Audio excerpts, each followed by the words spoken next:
Hello, statistics students. I'm going to do a part 2 for the final exam review study guide. And so I'm going to begin with problems number 14 through 25. And so it starts on page 8 of the final exam review. All right. So let me go ahead and start sharing my camera.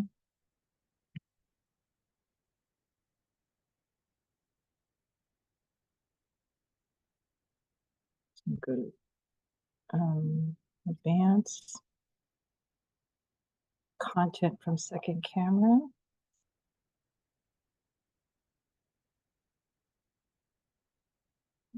Put some light into that. All right. Okay. We'll get started. So let me go ahead.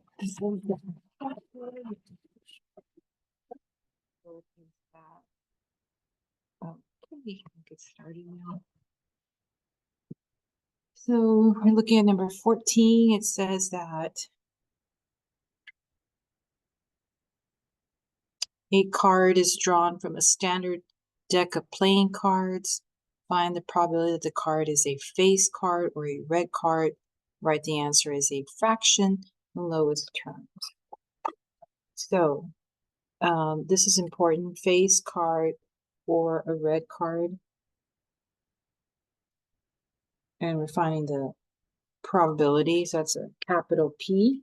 So I'm going to start by writing capital P here, open parenthesis, face card or red card.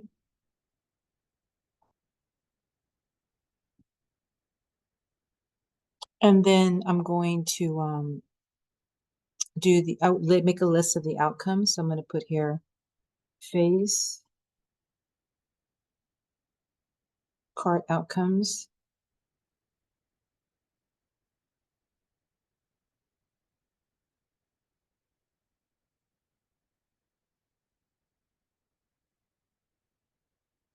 And I'm going to get my sheet that has the deck of cards. And remember, face, by definition, face cards include the Jack, Queen, and King. So make a note of that. Face cards include the Jack, Queen, and King cards. Face cards do not include the Ace card.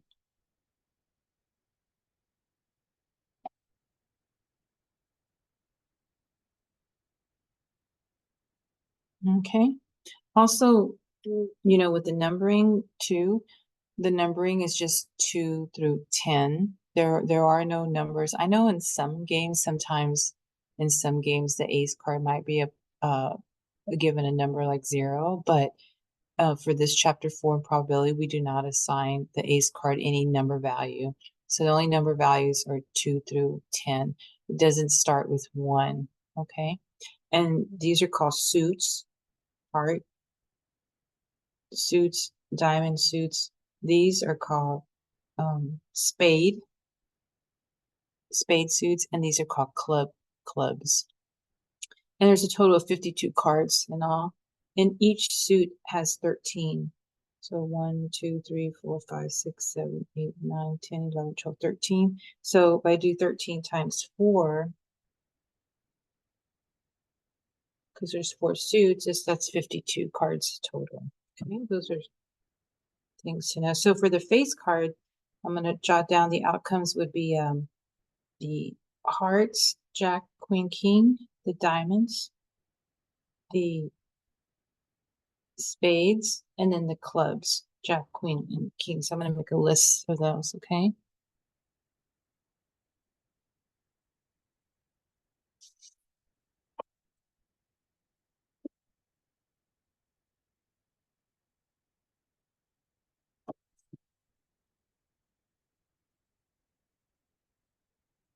So we have Jack,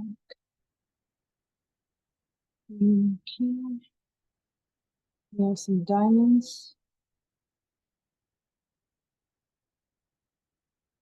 Jack, Queen, King. Then we have some spades. So I'm gonna just, I have a hard time drawing this spade. So I'm gonna just write spade, spade, spade. Jack, Queen, King. And then a club. I also have a hard time drawing club. So I'm gonna just put club, club, club. But it's for the face cards. Jack, Queen, King. And since we have an or, we do count you want to keep track and count the outcomes for the ors. We don't do that for the ands, but when you have the ors, we do. So we count 1, 2, 3, 4, 5, 6, 7, 8, 9. So that total are 12 outcomes.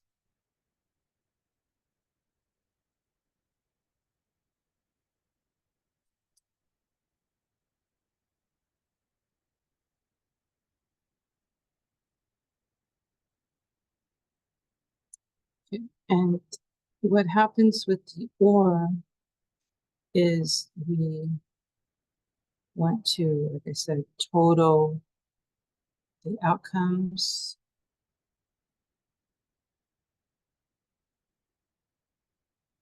from each event. And then we want to subtract in overlaps. Because you want to avoid counting them twice.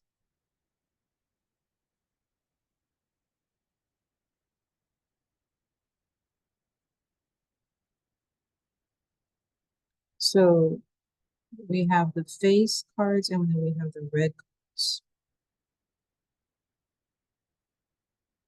The red card outcomes. And if you look at your red cards, look at all the red cards that you have.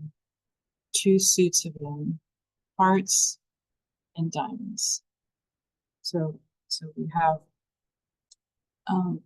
the ace, and then you've got the cards 2 through 10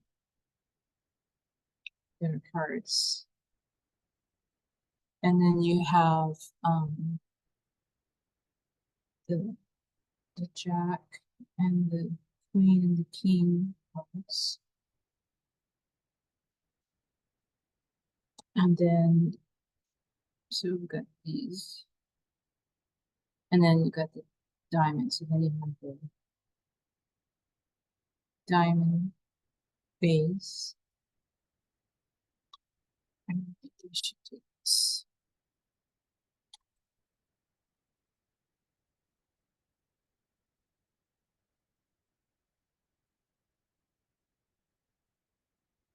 And then 2 through 10.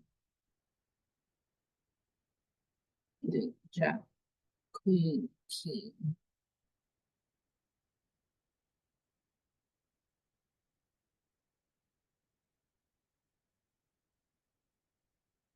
And total. So total, I'm gonna come back over here because total you have to count this. So you have 1, 2, 3, 4, 6, 7, 8, 9, 10, 11, 12, 13 times 2. 1, 2, 3, 4, 5, 6, 7, 8, 9, 10, 11, 12, 13 times 2 is 26.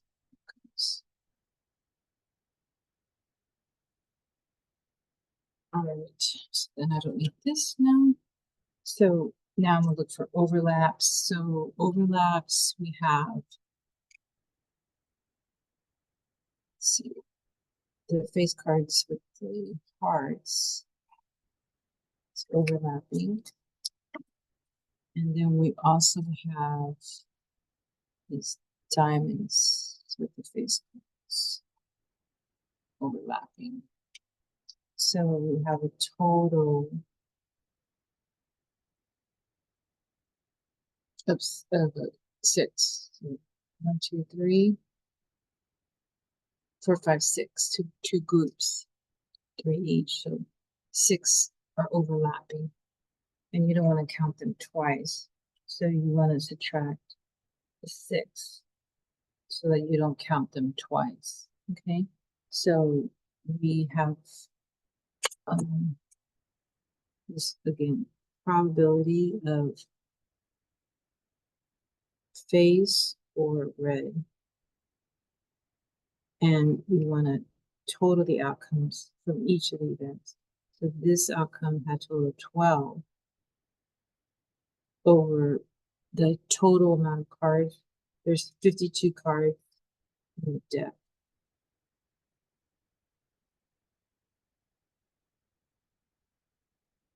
Of cards.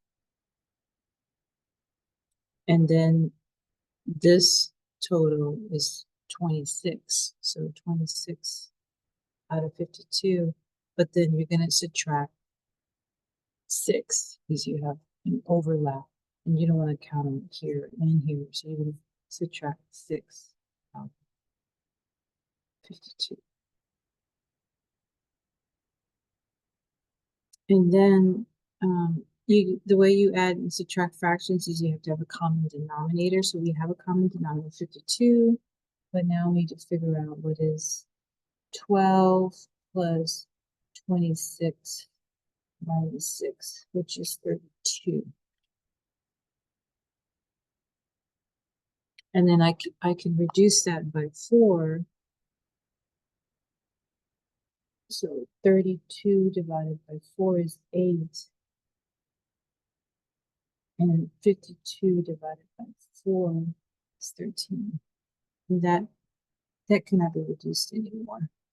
You can also reduce by the button called Math Frac. So you can also reduce fractions using Math Frac. So it's Math, and then tab to Frac, and then you will have to hit Enter. Enter. And I think also you want to type in your decimal first. So you actually want to type you want to make this fraction to a decimal first. So you want to type 8 divided by 13. So 8 divided by 13 gives you this decimal, and you want to reduce. So then you hit Math right here, Math. Then you tab to Frac, Math Frac. So actually it's number 1. Fraction number 1.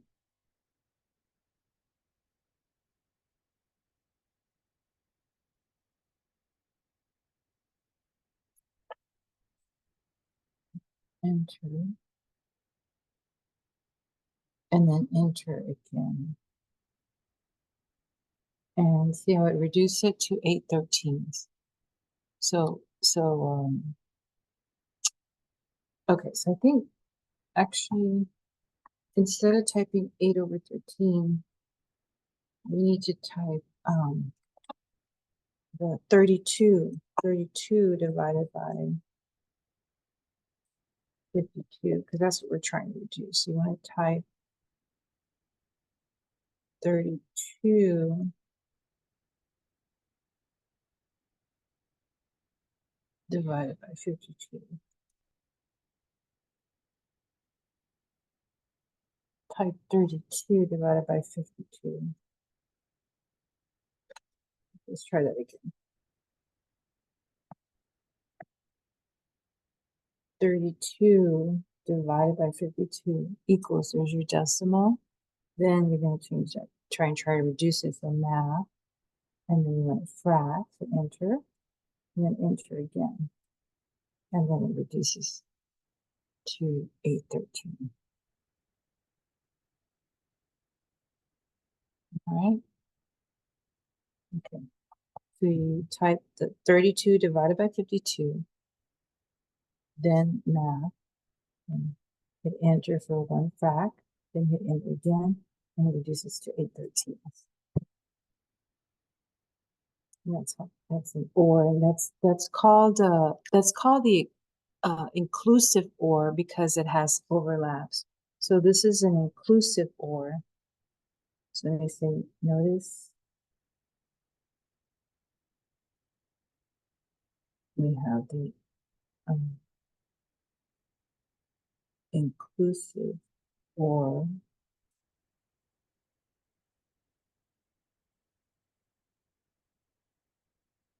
through two overlaps because it has overlap, so it's inclusive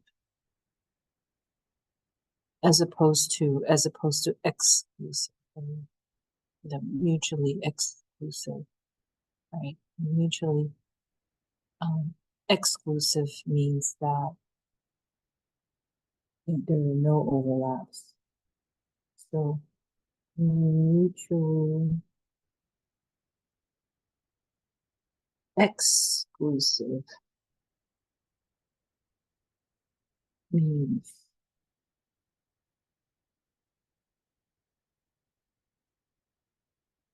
there are no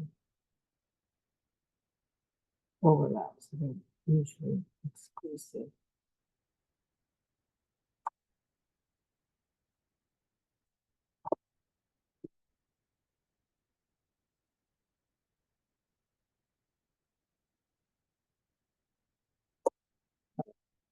Okay, next.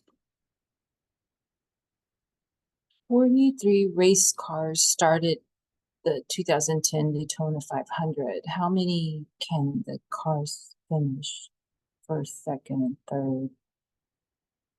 How many ways can the cars finish first, second, and third? And does the order matter? Yeah, so for a car, which driver comes in first, second, third, yeah, order does matter to determine who's first, who's second, and third. So it would matter because of the time, right? Time spent. So order does matter, and when order does matter, you want to use permutation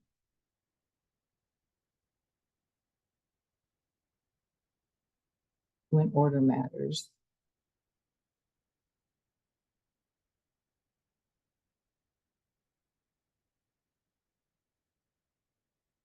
And so here's the formula or representation, I guess, representation for NPR. N stands for the amount available. R stands for the amount that you're selecting. And you want to notice that the N must be larger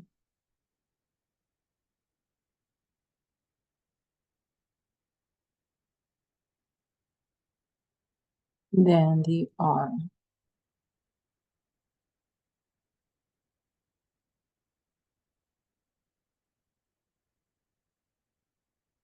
Yeah, because if not, then you'll have some issues with your calculator usage.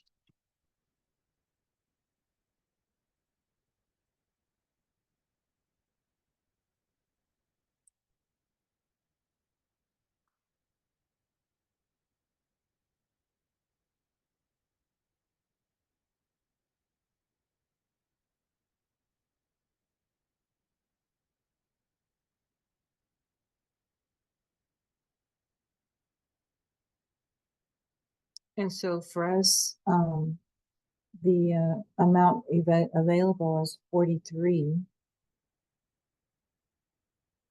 We have 43 cars available. And then you want to select 3.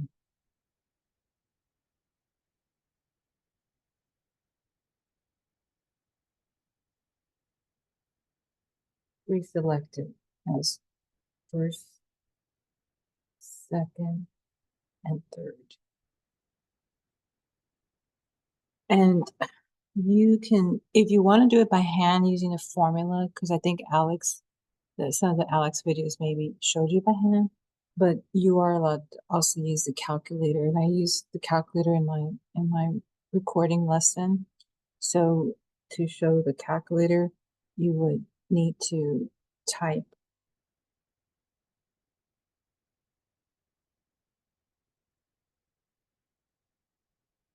in, which is 43.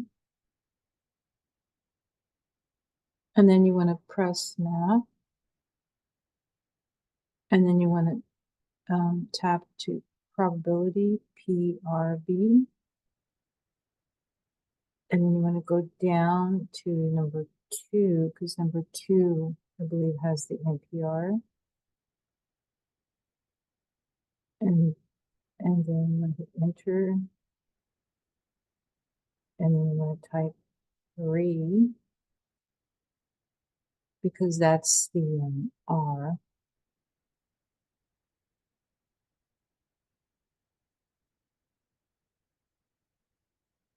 And then you want to hit enter.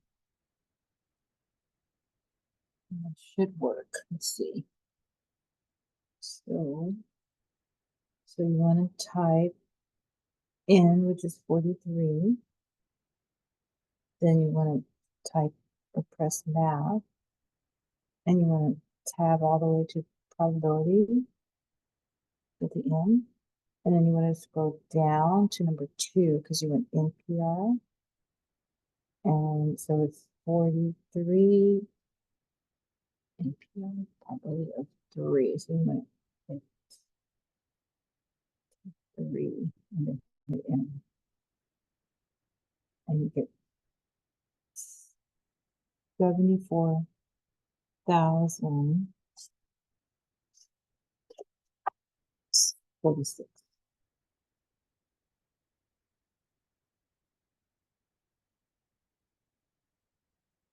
How many ways can the cars finish first, second, and third? And you've got 43 of them. So it's quite a few ways.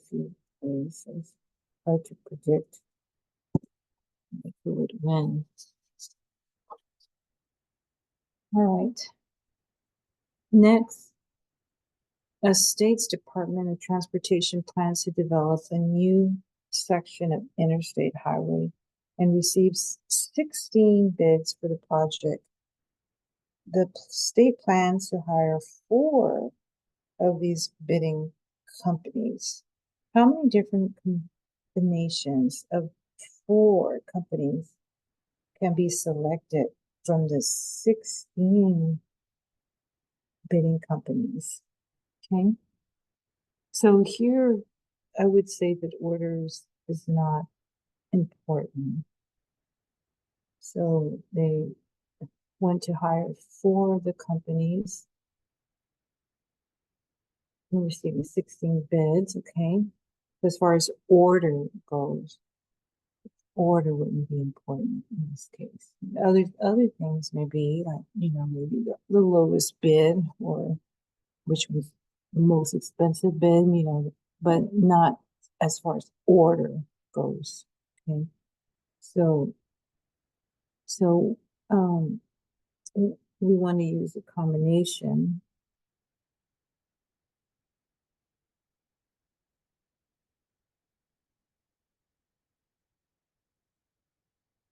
When order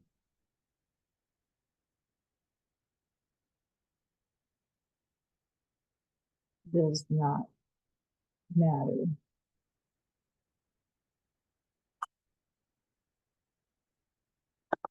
So one way to think about this is it's kind of contrary to what you would think, because if you think of a combination lock, usually on a combination lock, when you put your combination lock in, right, you usually think, yeah, the number is important when you put in your combination lock, because if you don't put the right number in, it won't open it. But this is contrary. It's contrary to what you would think. So in the combination, order is not important. So it's kind of contrary to what usually happens with the combination line. That's kind of how you can memorize that and that. So we're going to do in CR. Again, N generally stands for the amount available, and R stands for the amount selected. And again, the N must be larger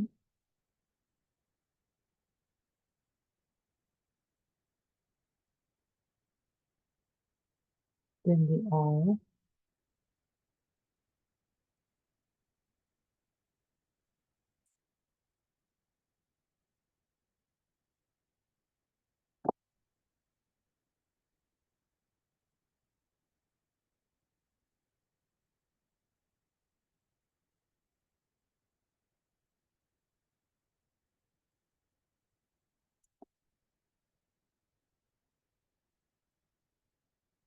So as far as how many available, there was 16 bids for the project.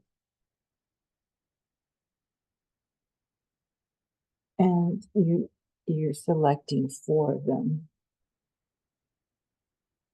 And again, on the combination, if you were looking at some of the Alex videos, they might have shown you how to do it by hand. You can do that by hand, or also in your homework, right? Maybe they were showing you how to do it by hand. But you can also use a calculator. You're allowed to use a calculator. So for the calculator, you would type N first, which in our case is 16. Then you want to press the math button. Then you want to tab to probability. Then you want to go down to number 3, because 3 is in CR. And then you want to hit enter. And then you want to type the R, which is in our case 4. And then you want to press enter. Okay, so we try it out. So type in, which is 16. Press the math button. Tab to probability PRB and scroll down to number 3 because that's in CR.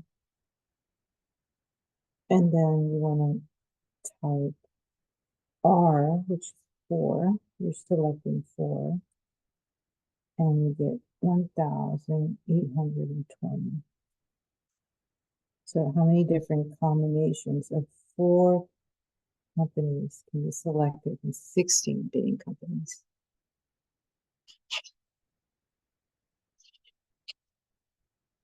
So I guess, if you have to guess, if you, when the final you will be given, like usually, one each, but if you have a hard time deciding, does order matter? And sometimes students, it's a 50-50, right, choice. So they have a hard time deciding. They usually use one of the formulas for both of them if they have to guess. Rather than risk getting both of them wrong if they're not sure about both problems and they're not sure and they guess on both of them, but if they guess wrong, right, it's 8 points. Whereas if they're not sure, but they go to use the same maybe NPR for both of them, then they know at least one of them will get correct, right? Because usually one of each. So just having trouble finding what order matters.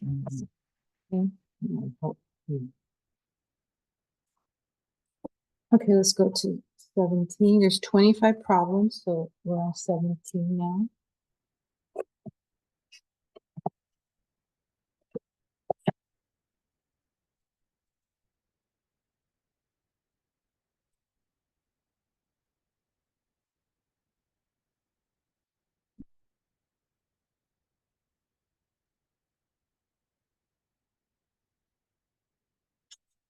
So a lot of 1,000 components contains 250 components that are defective, or something wrong with them.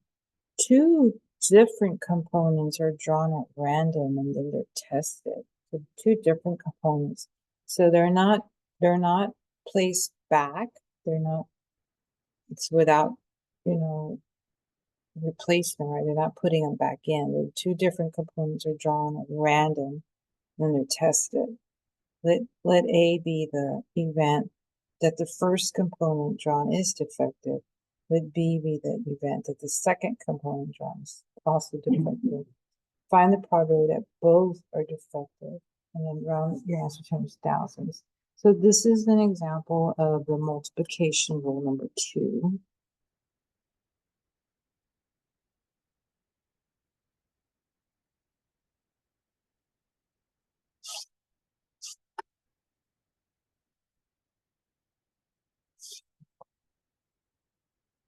So that we count this probability of B and A equals probability of A times probability of B, given that A is already taken out and removed. So this line here, remember, means given that. Okay.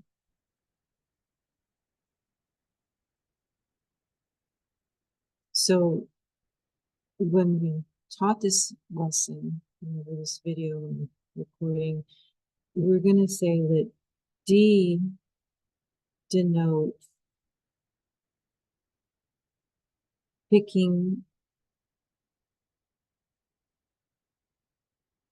a defective component.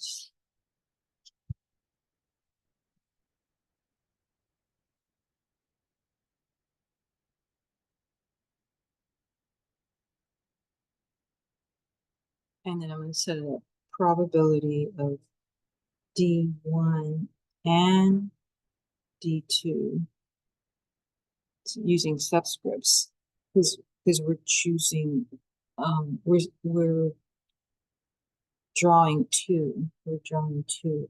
So it said two are drawn. So that's D1 and D2.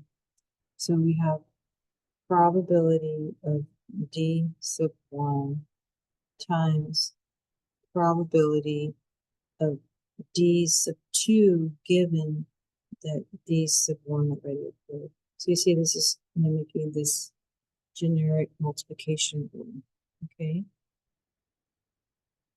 And then the first time you draw, remember you're focusing on the defective ones. So 250 are defective. And you have a total of 1,000 components.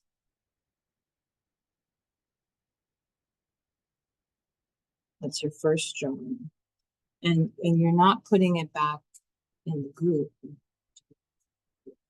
It's drawing it out and keeping it out, and not putting it in.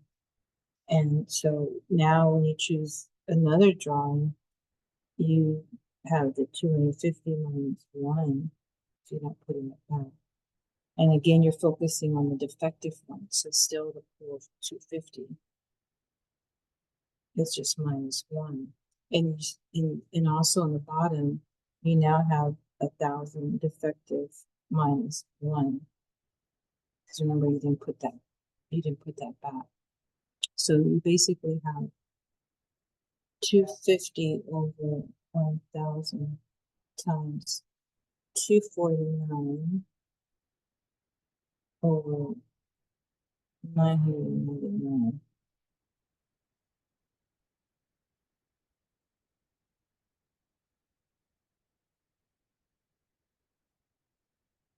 And these are your two fractions, and remember, and then you don't want any more fractions because you're only drawing 2. So 1, 2. If you had another fraction, you would be drawing 3, and then you would decrease it with 248 over 998, and then you would keep going if you had 4, 5. but you only drawn two, so that's why we stopped there. So it's d sub 1, d sub 2. And how do we multiply fractions? So we multiply fractions straight across. Not crisscross, not X crisscross, but straight across this way. In the numerator. And then straight across in the denominator. So we had 250 times 249, which is 62,250 over 1,000 times 900, which is 900,000.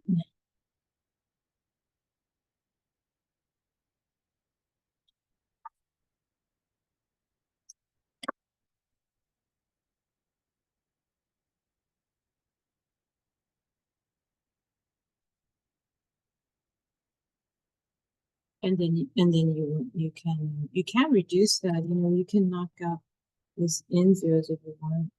Knock out the n zero. That would leave you with 6225 over 99900. You could do that if you wanted to. And again, the way you reduce fractions is you can use the math frac key. So to reduce fractions, you can use the math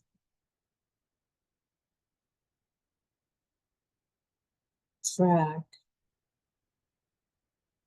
enter key.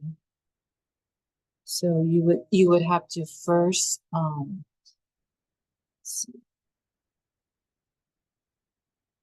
you would have to first type in your fraction as a decimal.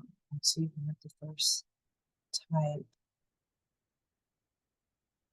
the 6225 and then divide it by the 99900. And then you would use the math frac. So let's try that and see if it can be reduced. Because otherwise if you reduce by hand, it ends in a 5. So if you want to just try and reduce by hand first on your own, I think 5 would work. Let's try that. Let's see. 6225 divided by 5. 99900 divided by 5. Yeah, so you could reduce that by 5.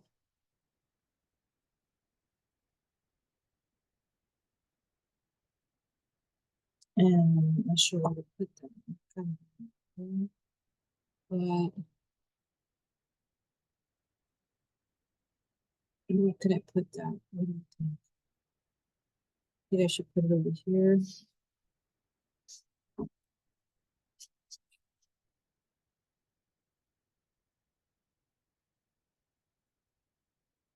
There, so reduce that by 5.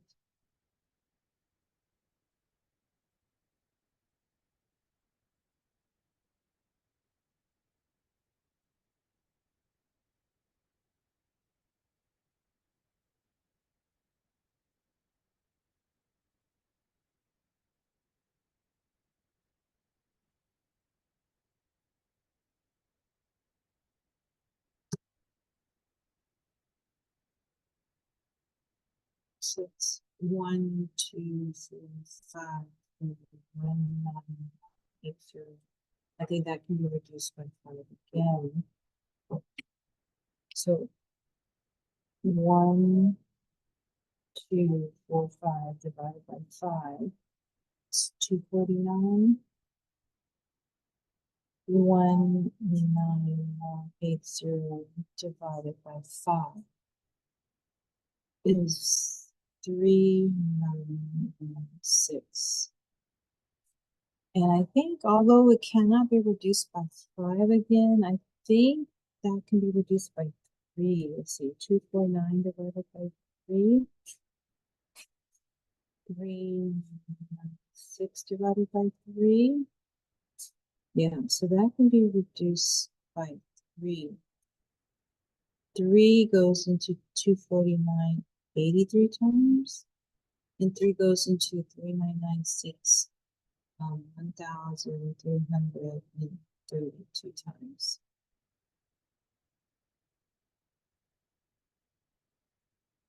Okay, so now if we try to use the mathfrak key to check that work, we'll go back to this 6225 divided by 99900 and then enter. So you make that a decimal. So that's what I say here. Type the numerator divided by denominator, and you make a decimal, and then you use mathfrak. Then you hit math,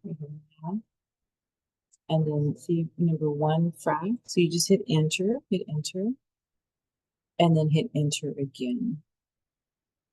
See, and it gives you the 83. See, 1332. So it's better, to reduce it by hand on your own first, and then you can go back and double check on the calculator too. Okay.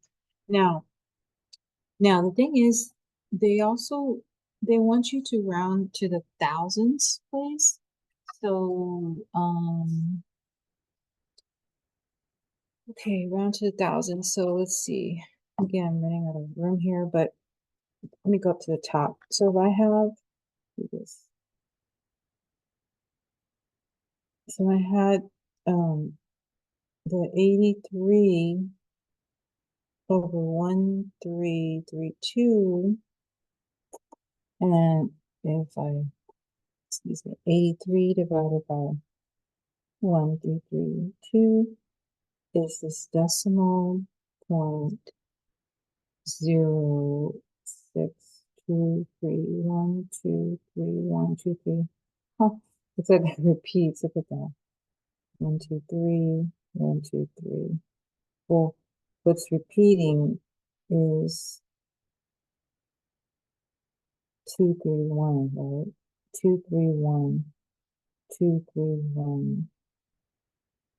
Yeah, so that's the same as 0.06231. 06 means 231, 231, 231, right? Okay, that's if you wanted to write that correctly with the bar. That's how you would write that correctly, with the bar over the repeating digits. But we need to round to thousands. So thousands is so you have the ones place, decimal, then you have tens with a THS, then hundreds with a THS, and then thousands, THS. So you box the number tens, hundreds, thousands, but then you look at the neighbor in the 10,000s place, and you want to know that's 5 or more. It's not. And if it were, then you'd add 1 to the 2, but it's not. Because approximately, it's the wavy lines. It means approximately. So you put down your paper, 0.16. Okay. And yeah, that could have been over here when you multiplied the 250 times 249 over 1,090. When we did that, I was trying to focus on reducing, showing you how to reduce, but also if you wanted the decimal, then there's thousands. you could have taken, we did reduce these zeros, but you could have taken 6225 divided by 99900, and that would have, see, given you this from the very beginning. And then you would round to thousands. But we're practicing reducing fractions. Okay. Next, 18. Compute the mean, standard deviation, and variance for a discrete random variable of a probability distribution round to the 10th place. Okay. So first, we want to make sure that this is a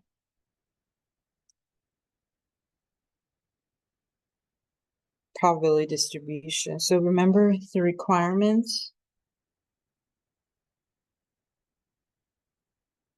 is that when you add up, there's two requirements, remember?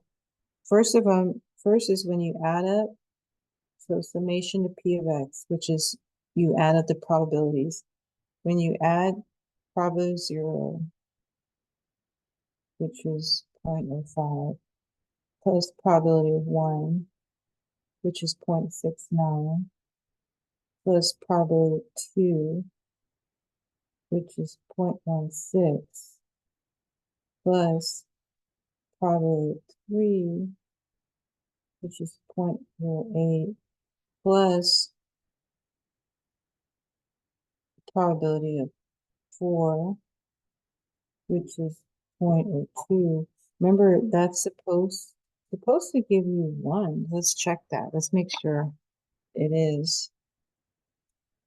So 0.05 plus 0.69 plus 0.16 plus 0.08 plus 0.02, which is 5 hundredths, 69 hundredths, 16 hundredths, 8 hundredths, 2 hundredths. Yeah, see how that gives you 1? So the other requirement is that each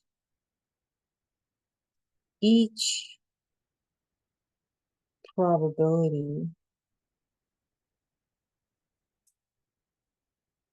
is within the range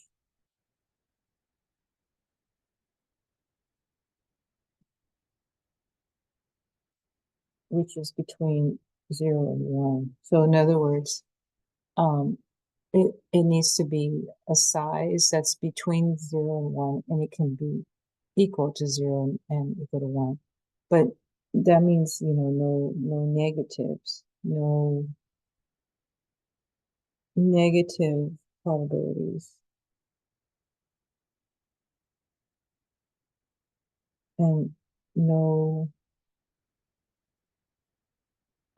greater than 1 probabilities.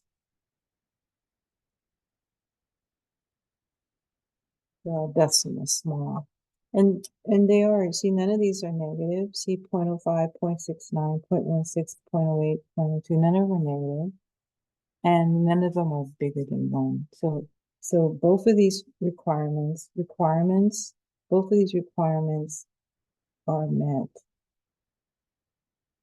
So then you're allowed to, okay, let's go and do this stats on this. Let's find the mean and the standard deviation, the variance.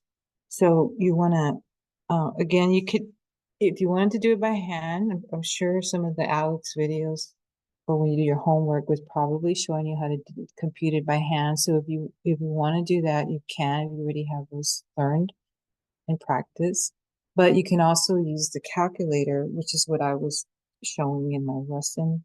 If you remember the video for this section, which would have been like this is kind of like this is like 5.1, I believe, 5.1 or 5.2, section 5.1 or section 5.2. So this is, I think this is section 5.2. So, you want to enter your X data in L1. You want to enter your probability data like in L2. And then you're going to press the stat button and you're going to tab to calculate. And the main calculate command is one var for variable, one var stats, one var variable stats. And when you list your L1, you want to, identify your column for your X data. So it's your X data column location. Where did you put that data? And then for the frequency, you want to put L2, which is your probabilities.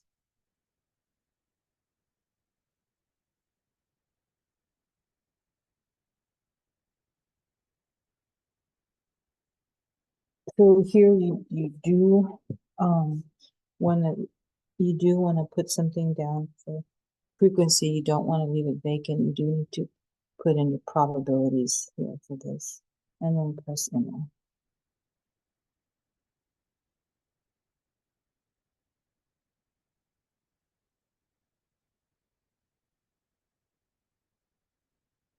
So let's do that. So let's go to stat and edit. Stat and edit.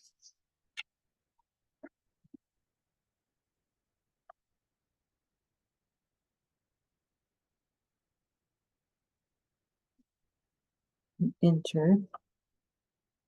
And you want to go up to the top of your L1 and clear. Go to L2, go to the top and clear.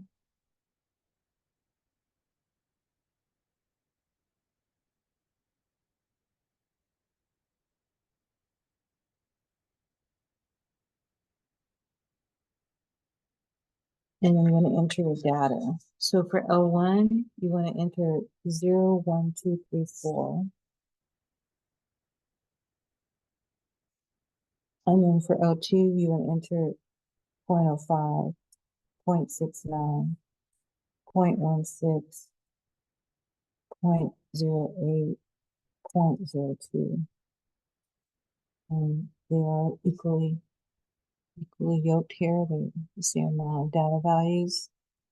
Okay, so then we're going to go to stat, tab to calc, one variable stats, list just L1, so we do have L1 already there. But see how the frequency is vacant, so we're going to do second and then number 2, and then calculate. And then we're looking for the mean, the standard deviation, and the variance. So the mean is your X bar.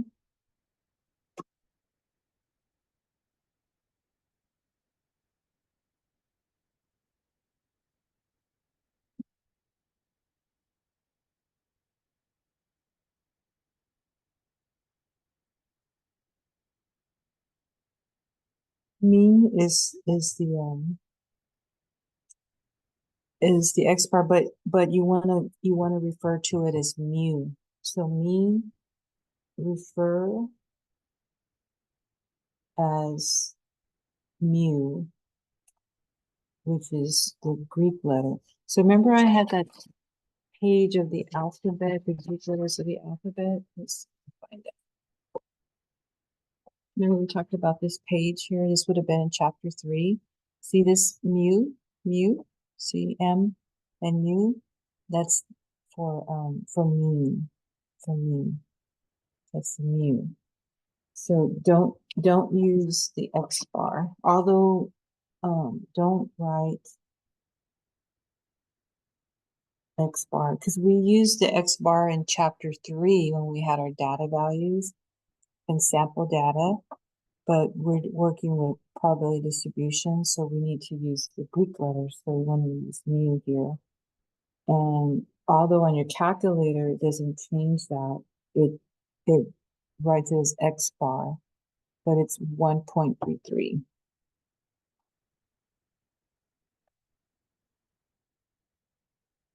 And as far as rounding goes,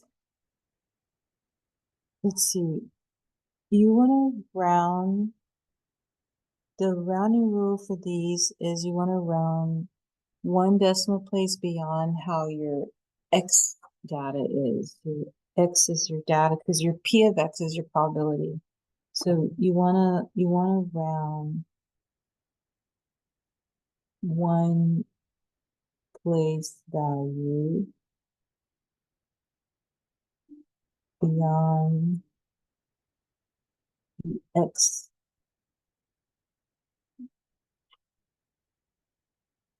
values, which are counting numbers.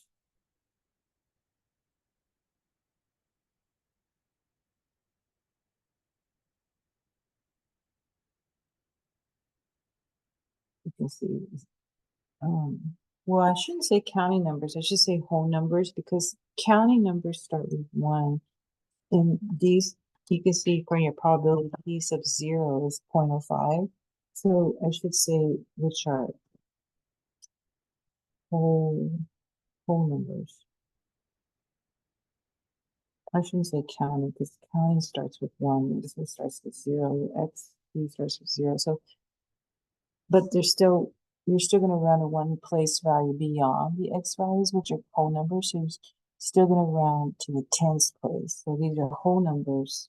So you want to round the mean, standard deviation, and variance round to the tens place.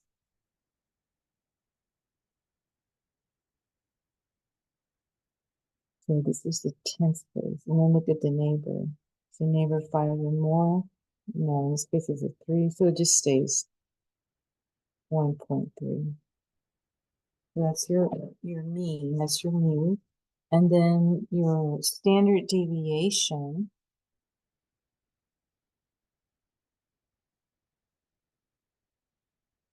Remember we said you're going to use Greek letters. So see how see this S of X? In chapter 3, you would have had a number here for S of X in chapter 3 for data values, but these are probably distributions.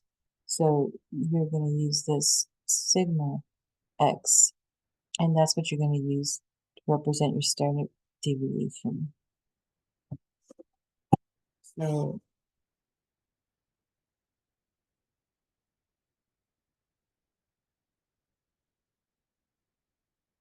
the standard deviation,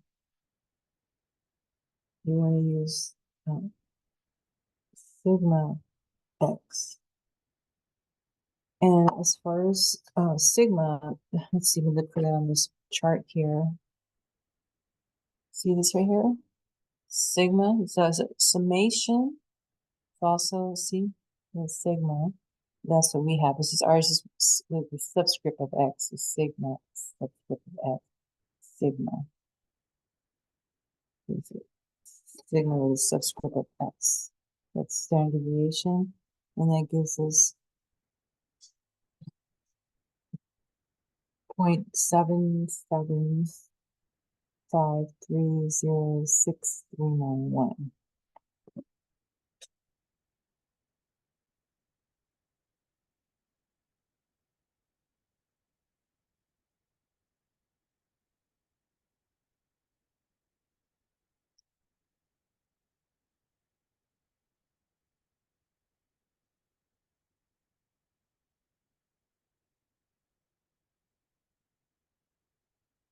And you're going around that to the nearest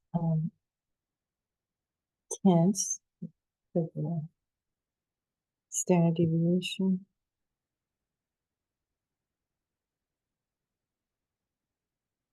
This is the tenths. Look at the neighbor to the right. Is that 5 or more? Yes, it's a plus 5, so you're going to add a plus 1. So that would give you about 0.78.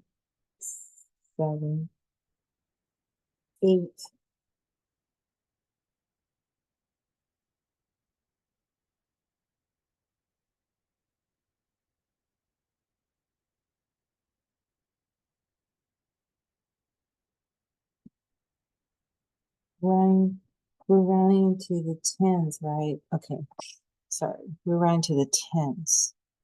So I round it off. Round to the tens place.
Okay, so let's try to get around to the tens place. So we have 0.77530639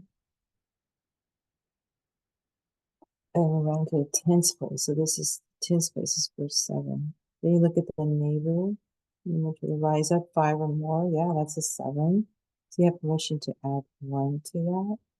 So that was approximately equal to 0.8. So the mean was 1.3. The standard deviation is 0.8. And now we need the variance. I'm running out of room, but the variance, and I wonder if I have room on the other page. I'm going to put some on the next page.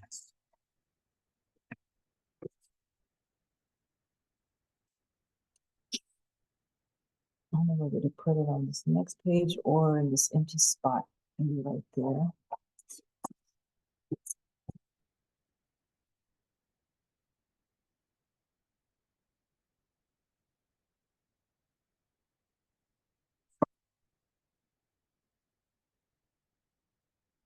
So the variance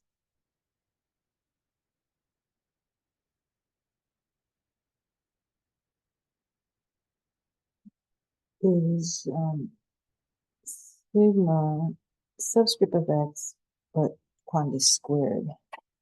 And no one's calculator will give you, will figure the variance. What you've got to do is square the standard deviation. You want to square the standard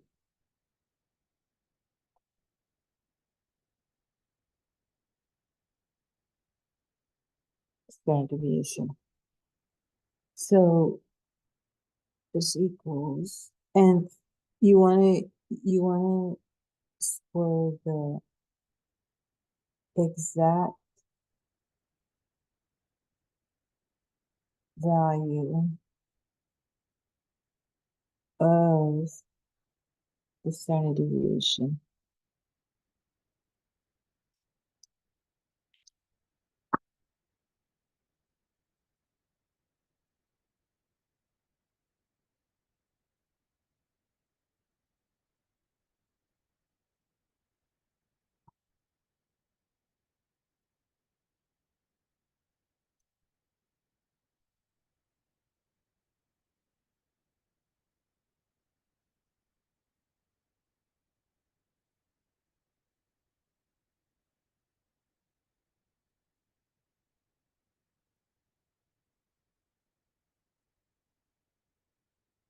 So square the exact value of the standard deviation to avoid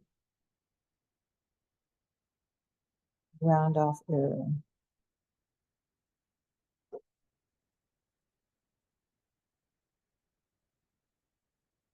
Yeah, so many times I see students that they miss it, and I look back at their work and they don't use the exact value of the standard deviation. They only use like the first digit or the first two digits, and then they square that. And oftentimes it's not enough to give you the correct variance. So you want to use the exact value.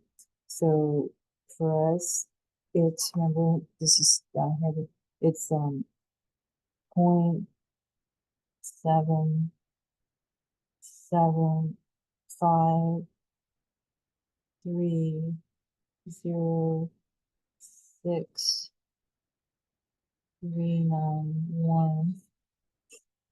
and you want to square that.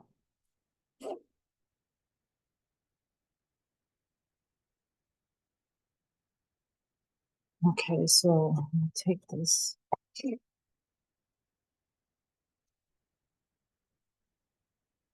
And there is a, on the other hand, there is a way that you can store that, like, I mean, there's not a lot of digits. It's not like you're typing in 50 digits and squaring that, but you know, that's a short amount. But there is a way to store that value and recall it so that you're not typing that in and then you just square that.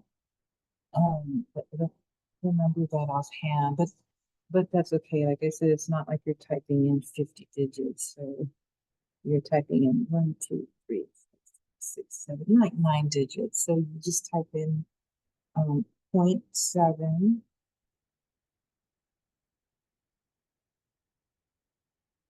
Oh, but then you lost that when I typed that in, you lost the screen. But that's why you have to write it down, and you're supposed to be showing the work on your test sitting on the. So 0.7753063991, and then square that. So right here, x squared, or you can do the caret squared. So you can either caret squared like that, caret, or squared.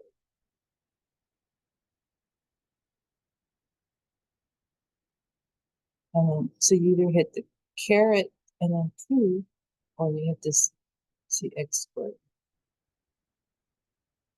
Okay, and that's what you get here. And then you want to round that to the nearest tens. So it would just be 0.6. 0.6. The neighbor is 0, it's not at least 5, so it stays 0.6. So I am running short on space. Look at that.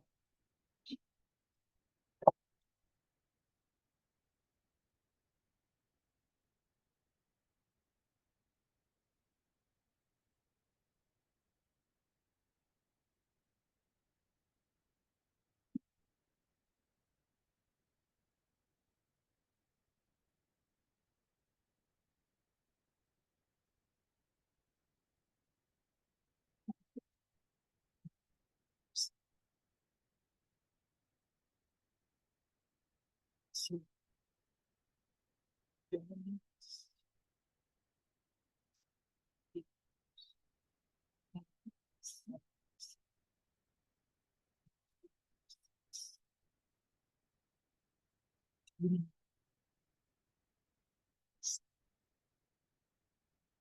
that gave us 1,601,099. I just got 1, 2, 3, 5, 6.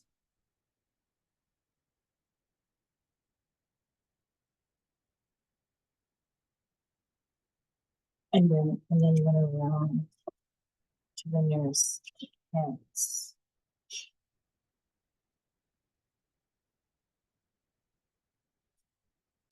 Round to the nearest tens.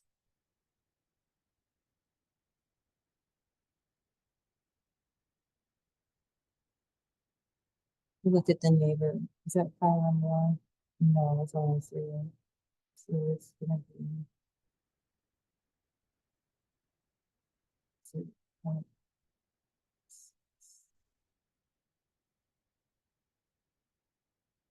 That's the variance.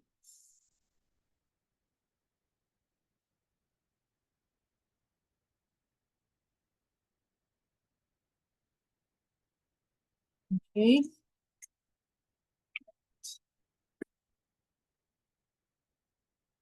Yeah, so don't use s of x squared, because those s of x squared is when you're given data values from samples. We're working with probability distribution, so you want to use Greek letters. So you want to use sigma squared or sigma subscript x squared. Okay, you want to use Greek letters. So just remember that. Okay.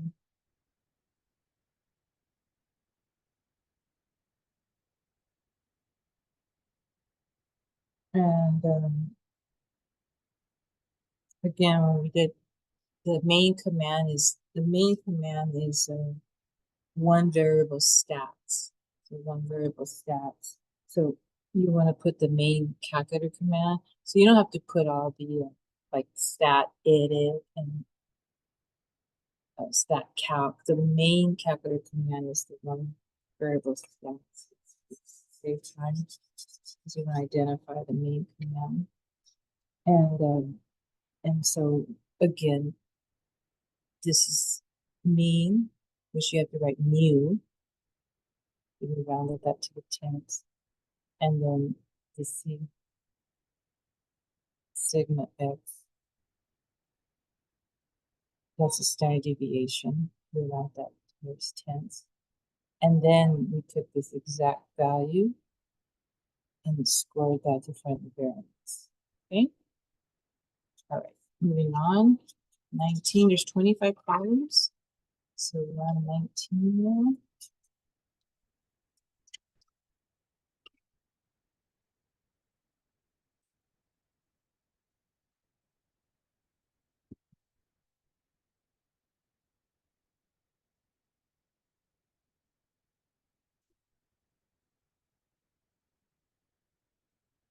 A student takes an 18 question multiple choice exam with 4 choices.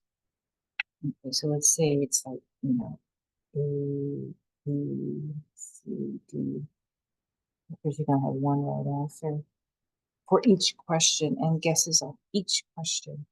Find the probability of guessing exactly 7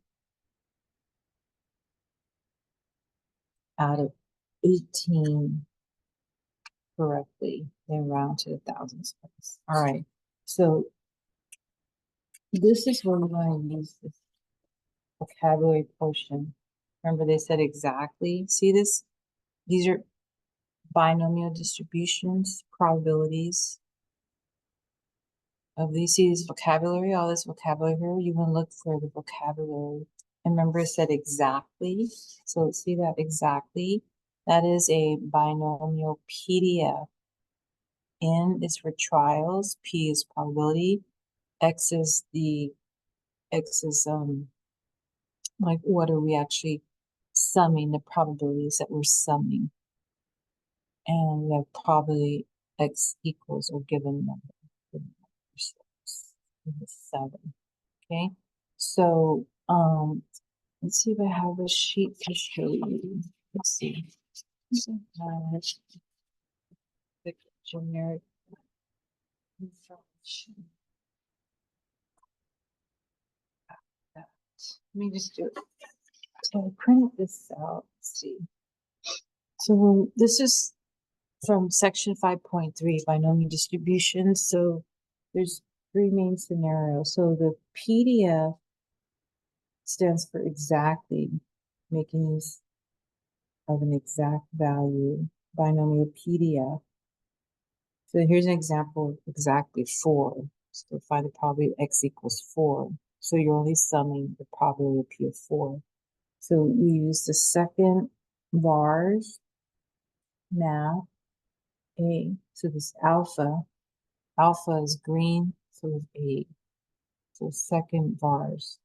So let me see that. Second right here, and then vars, and then it's alpha, and then A,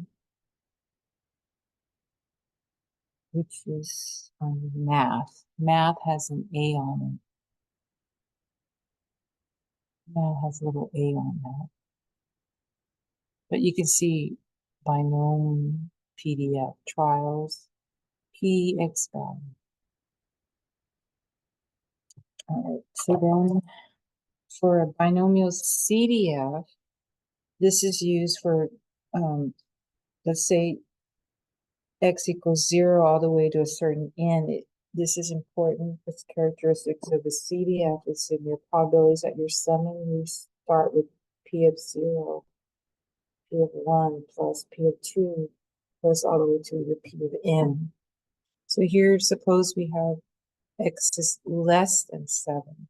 So we have, you look at your vocabulary, less than, so see right here, less than. So that's a binomial CDF NPX minus 1. So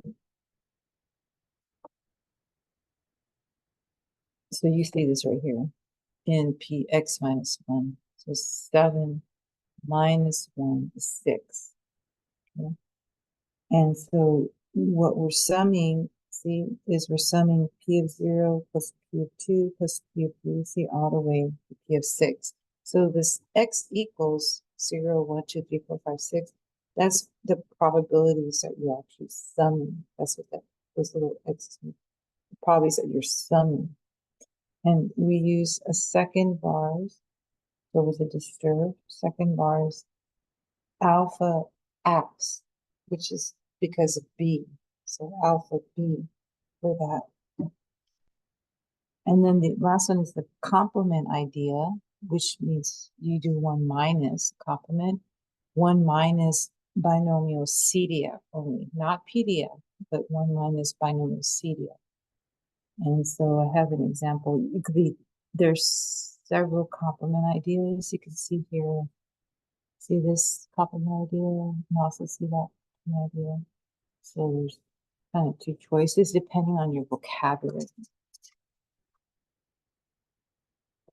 So I have here, suppose we have that x is greater than 7. When I look at the sheet here, look for greater than, right here, see? Greater than. This one's greater than or equal to. So we said greater than. So see 1 minus binomial CD of NPX. This is C greater than that number.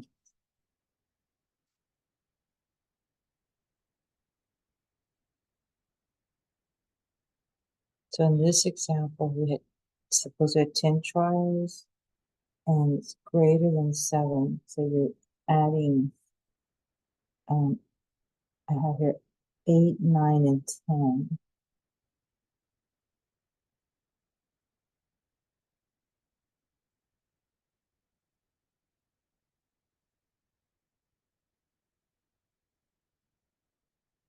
A lot of times when people make a mistake on the complement is because they forget to do the 1 minus. They just forget that, the type that in practice correctly.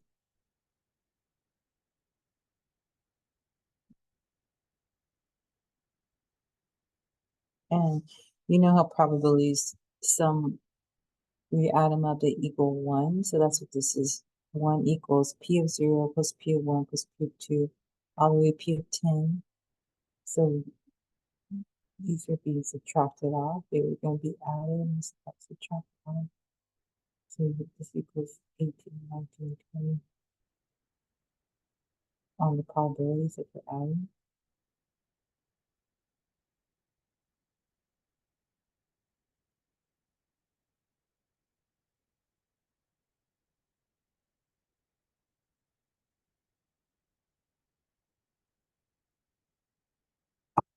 All right, let's see. Okay, so I hope that you remember that from that video. So let's go back to this problem. So let's see. So I'm gonna put the trials.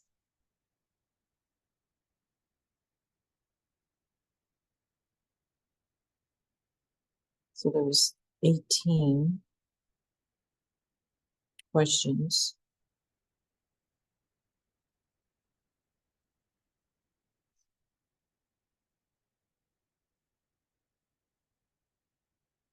P says for the probability.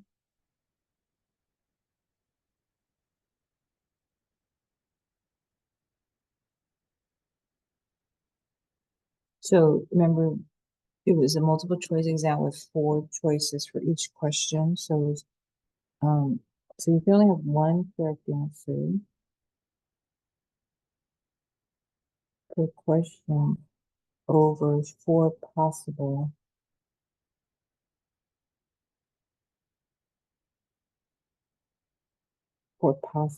outcomes.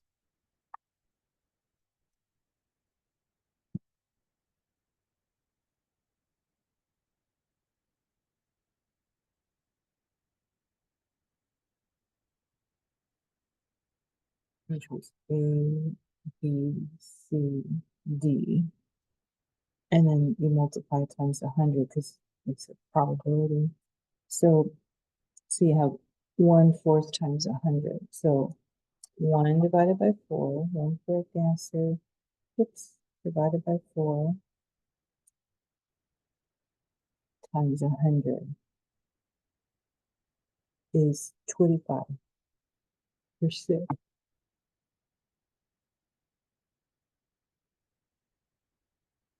which is 0.25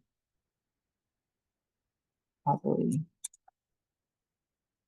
So N, P, and then X, which is sum, it's the sum,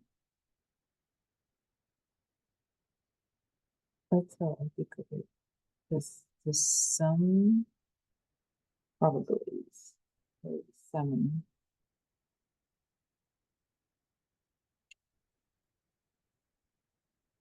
So in this case, exactly 7.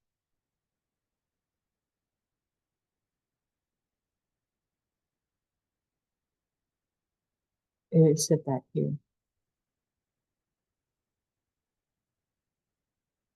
So we have P, capital P for probability,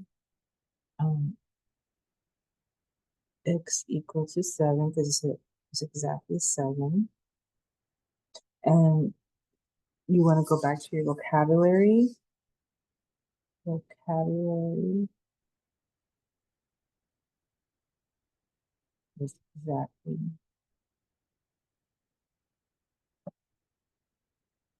So that's it. See, probably X equals given number, binomial PDF.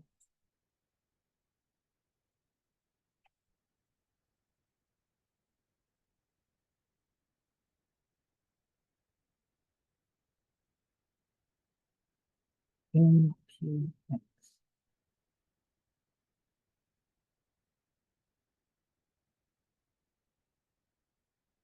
It is your trials, 18. P is your probability, 0.25. And X is, what are we adding up? What are we summing? So exactly 7. So this is, you're finding the probability of 7 is what you're looking for. So we're going to put that in the calculator. So for the binomial, you want to use the second button and then the distribution, which is above the vars key.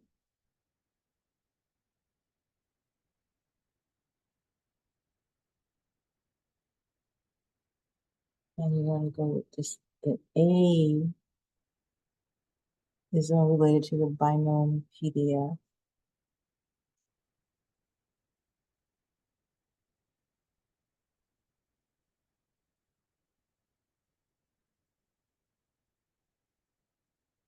Okay, so let's see.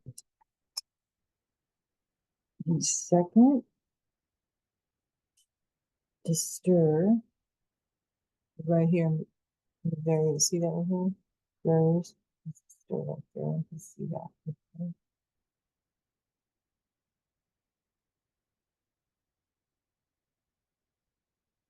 And you want to go down to the A. So you either scroll all the way down, it goes 1 through 9,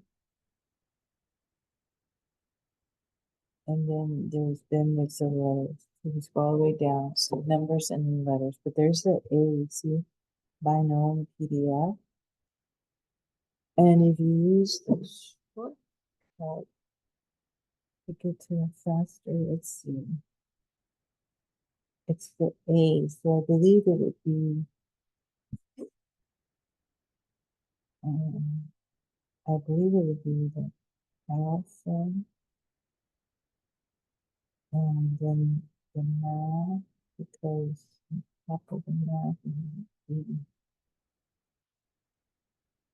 So you do either scroll all the way down to A, because that's the binomial PDF, hit enter, and then the trials are 18. The p-value is 0.25.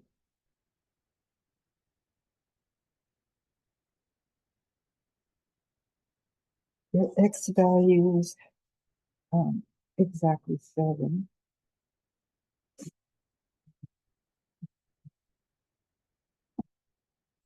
So we have this value of 0.0820368023.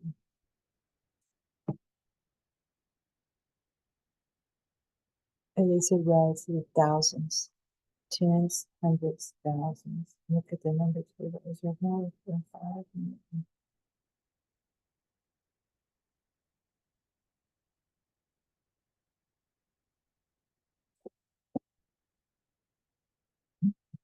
So the calculators, some of you, let me go back to that second bars.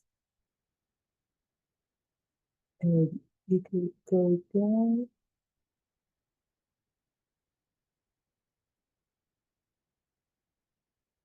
to binomial PDF. For some of you will have this area where you have trial, X value.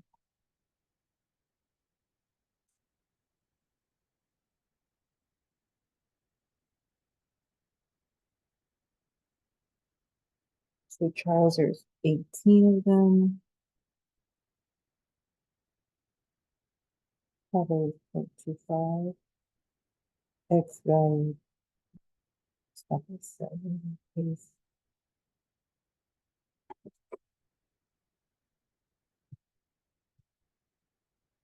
And I think some calculators have it where you have to separate using commas. Let's see if I have a calculator like that. Use this one. The second bars, and you could just go down to what you need, which is a binomial CD. You should pay attention here. Look, binomial PDF. So we're going to double check that, make sure that's right. PDF. So you just scroll down to find out. This is like to the numbers through, and then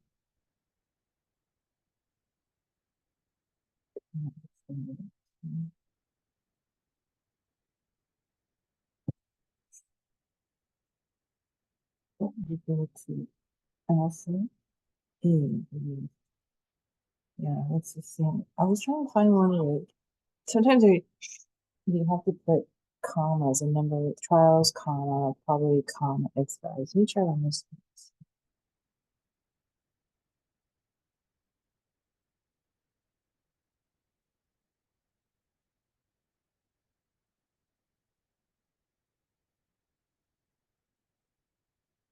Yeah, this is it. See how this one, let me go back. So I went to second bars, and then you can scroll down after the numbers.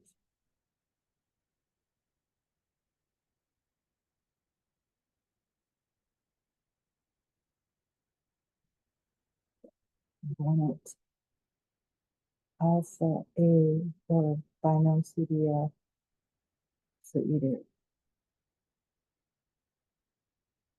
binom PDF.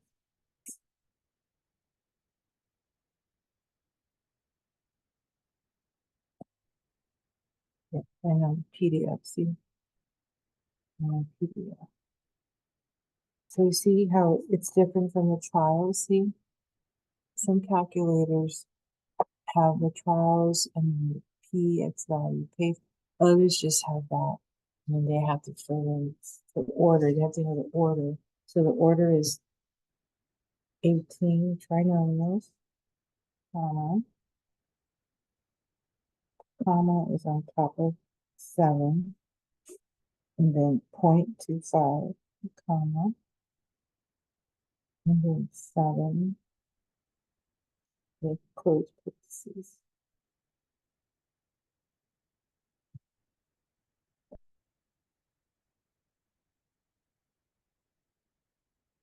I see how we're getting the same value as this here.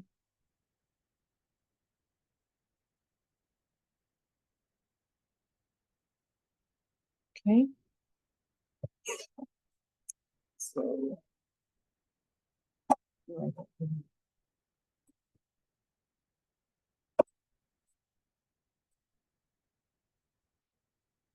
either have this or you have this.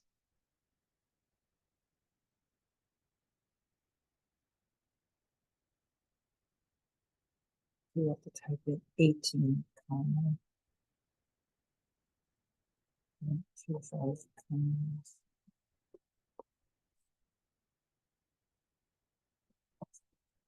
Um, open. All right.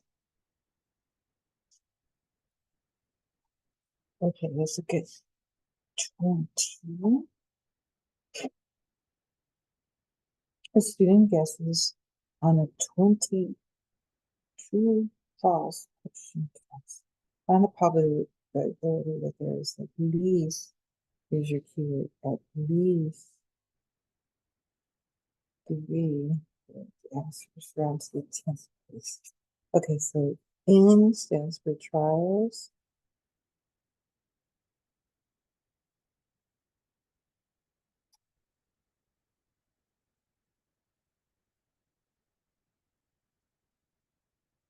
There's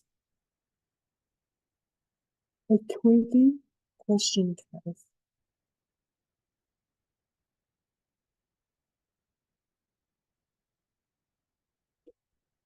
Probability equals, so there's a just true or false.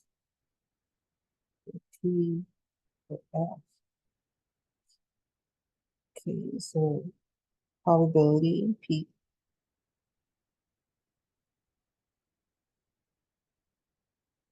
One correct answer.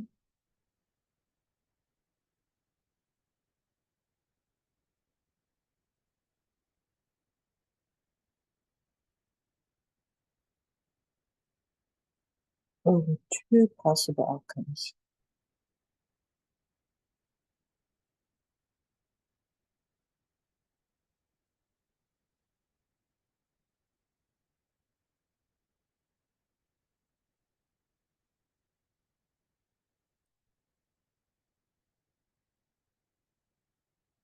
Okay, so now it's equals.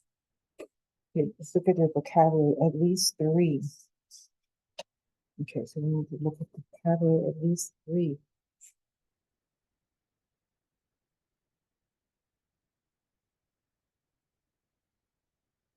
No. Here we go. See this at least? See this right here? Probably X squared equal given number. 1 minus binomial CDF in P x minus 1. And that's because the vocabulary is at least. I'm gonna highlight that here and just highlight it. And so I want to use that.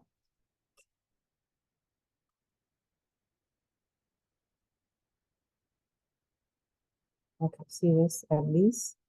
So I'm start with probability. Here's at least. Probability x is greater than or equal to the given number, which was 3, right? It's 3.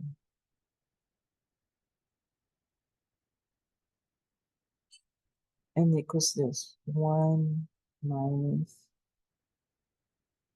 binomial CDN in x minus 1.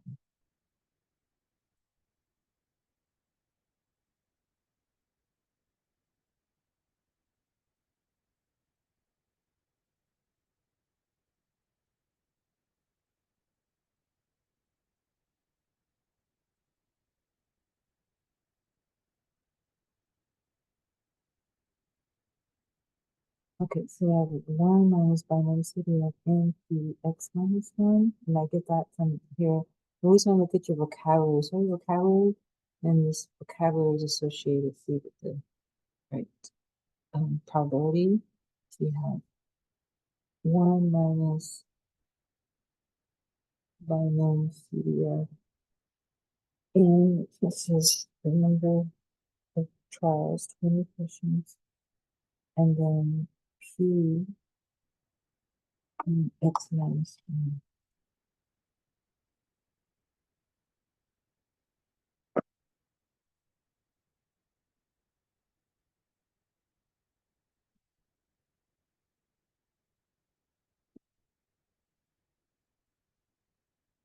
P is one correct answer out of 2 possible outcomes, true or false, right? So that would be 1 times 100. That would be 50%.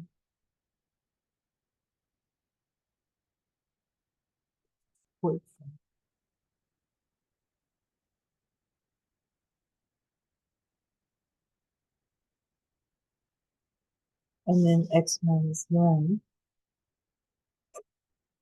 So we want to say 3 minus 1.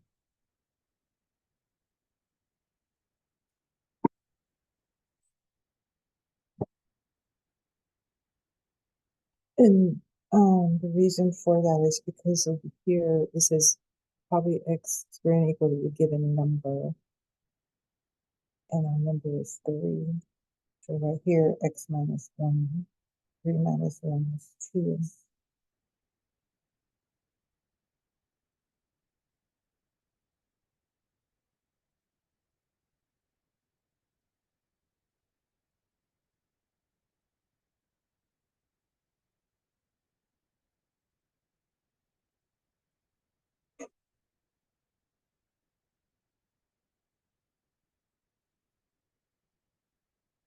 So remember binomial CDL,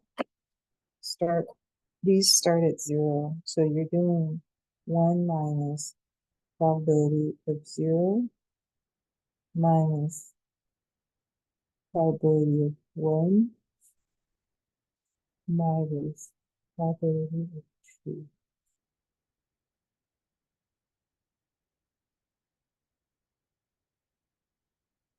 And what you're actually summing, this part here, is what we're summing, probability sum.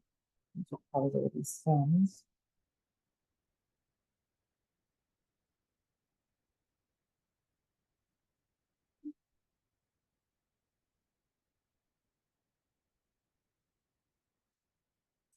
So you have 1 and you're taking Q0, Q1, Q2 out.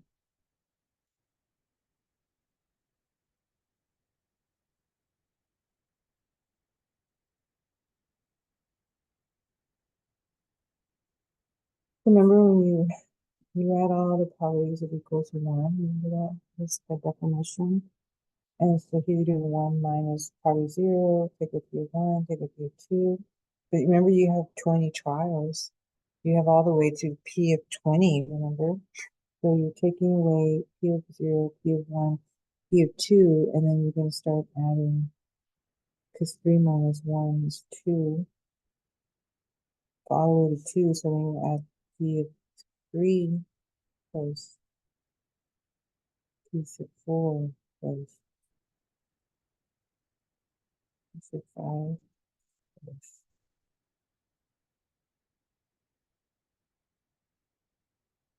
dot.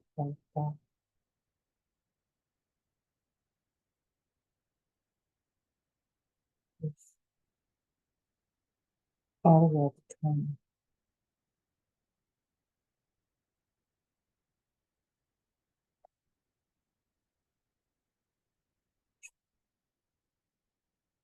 And so right here, probably sum, you're summing 3, 4, 5, dot, dot, all the way to 19. 19. Those are the probabilities that we're going to sum into our sum.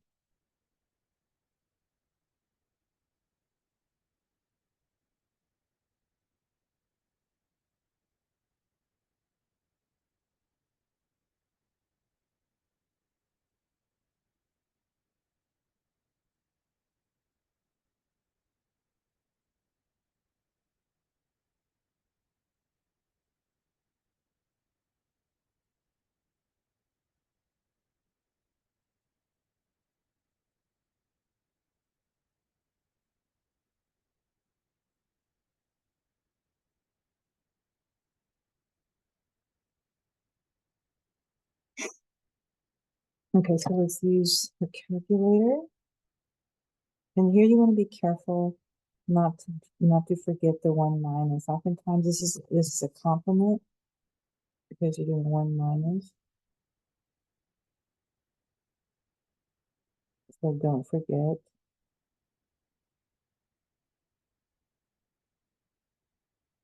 To make use of the 1 minus. Don't forget to make use. Don't forget the complement. So don't forget the type in the 1 minus. Minus. Okay, so you do that. So you do. You do it on this one first as a try. So you do second bars, and you want the CDO. So, oh wait, you want to do 1 minus first. So 1 take away. So you want to type 1.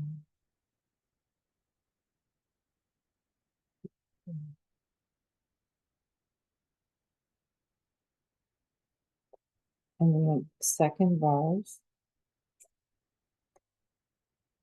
1 take away, and then second bars. And it's a binomial. So we see it's a binomial.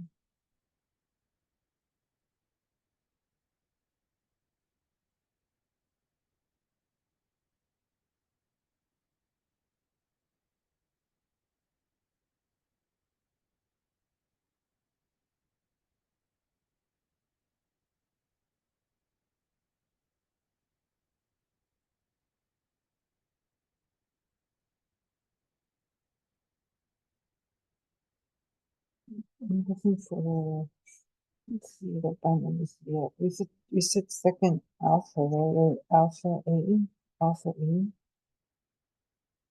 Yeah. So we can double check, see. PDF. So we just want to make sure. Oh, it's a CDF. CDF. Previous problem, it was a PDF. This one's a CDF. So it's not the alpha, it is the the apps. So it's alpha, not math, but alpha apps. Okay, here it is. Okay, so it's one takeaway, second live, and then we're looking for the shortcuts. I'm going to do alpha B, and then see how it says binomial CDF, because that's this part. Okay, so we already put in the one minus.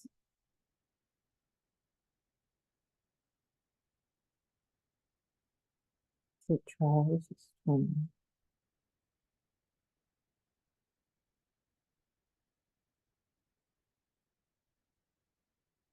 Probability was 0.5.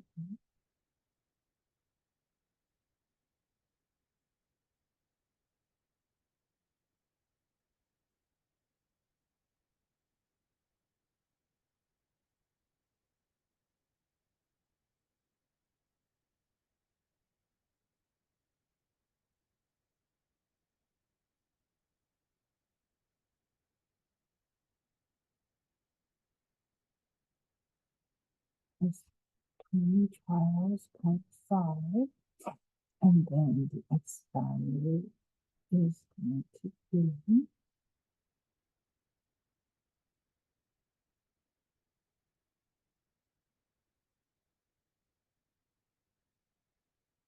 so here's we did X minus 1, 3 minus 1, which was 2. So that means that you're taking away, it's a CDF that starts from 0. Taking away the 0, give 1, give 2, taking 1 out, enter.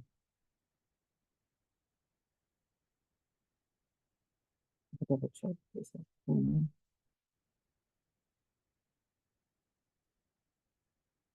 Yeah. 0.5 and 2.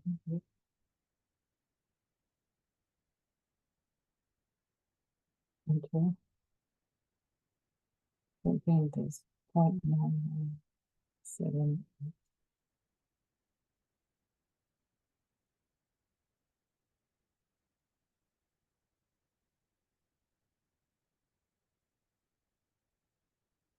Again.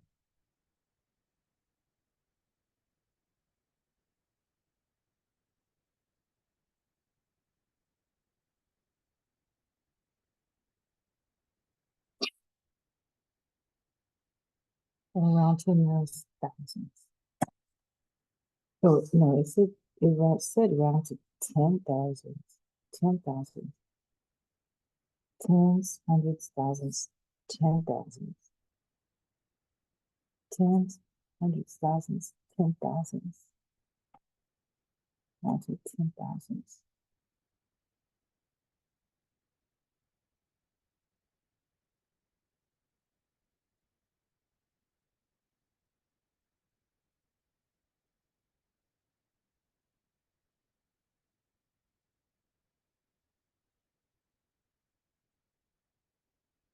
So it said 10,000, tens, hundreds, thousands, tens, hundreds, thousands, 10,000. Tens, hundreds, thousands, 10,000. So look at the neighbors. Add 5 or more. Yep, it's a neighbor of 9. Yep, so add 1 to the 7. So about 0.99.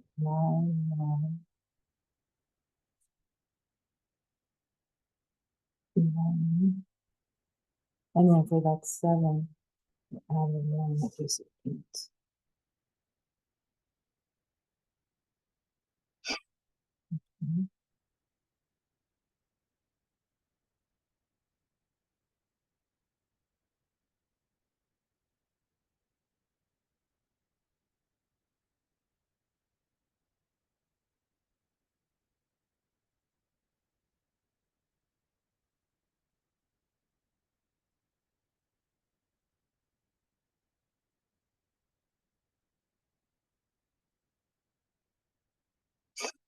Okay. So there, everybody okay with that? So let's see. So we've got 20 questions, 1 correct value out of 2 possible, just true or false. 1 divided by 2.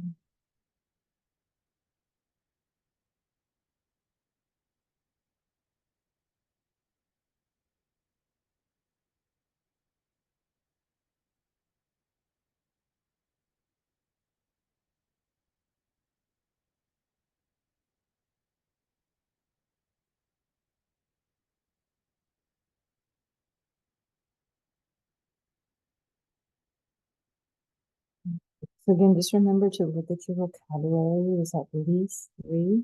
So you go to your chart and you look at your vocabulary. At least, yeah. Then you go with this. 1 minus binomial CDF x minus 1.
Okay, let's see.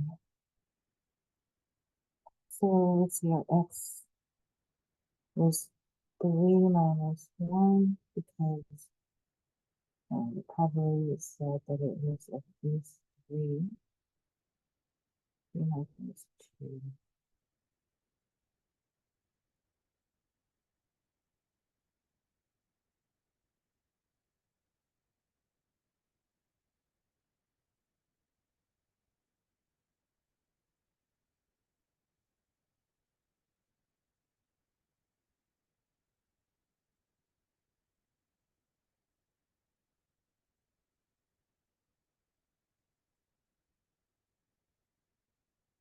So 3 minus 1 is 2. Then we take a CDO starts from 0.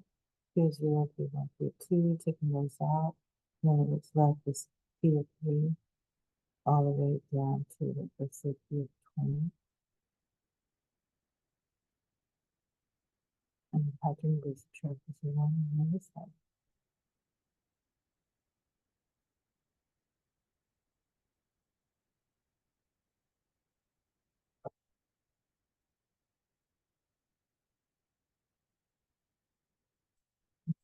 See.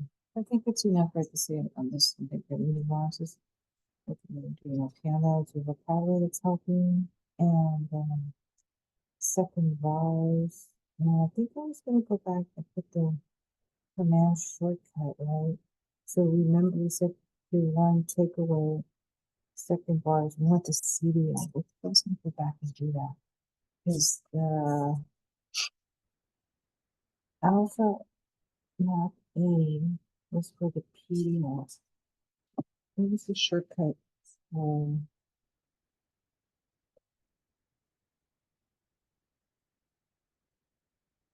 minus second vase.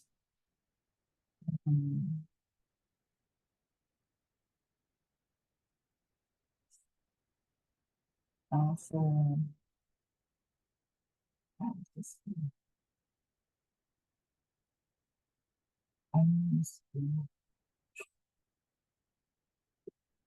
Yeah, that's it. I'm on the CD, so we do have the alpha, which is on top of the map. But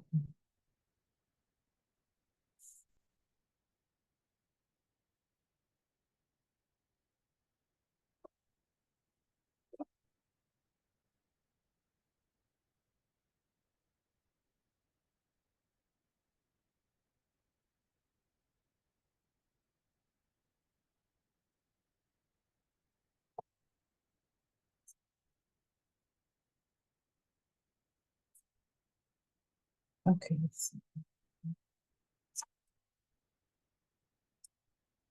I need to make sure this is,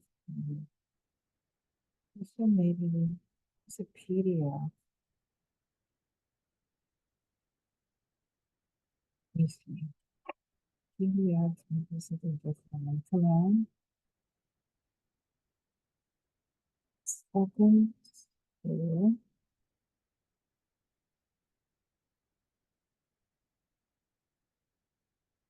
Answer. In. Unknown PDF. Yeah, we want a PDF. So,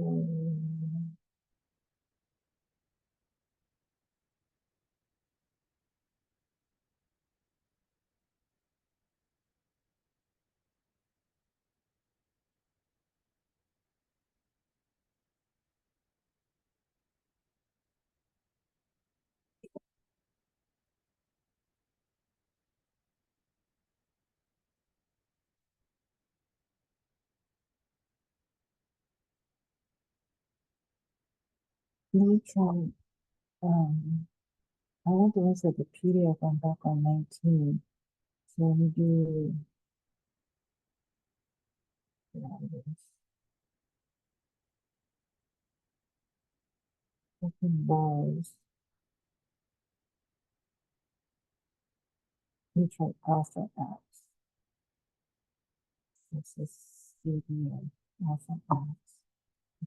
Together, so one minus second rise, Alpha. Yeah,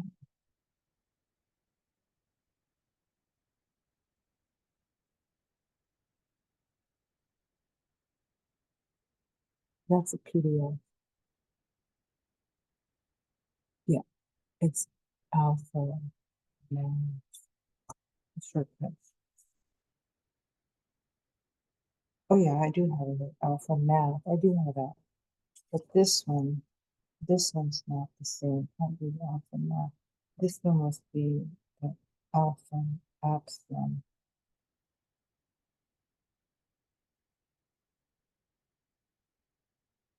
One minus second rise,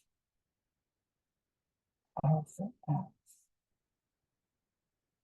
Yeah, that gives you the CDF. So let me change that to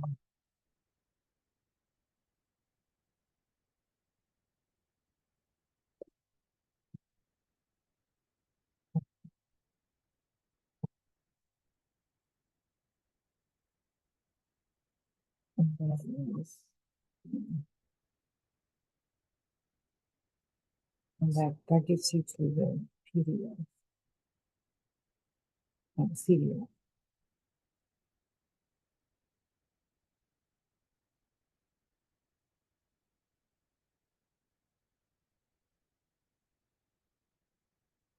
Where's CDF? Where's this one? This one was for the PDF.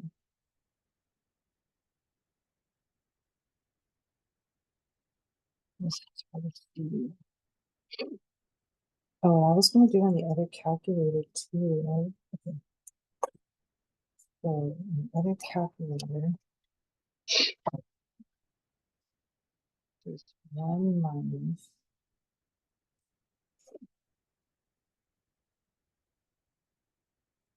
second rise,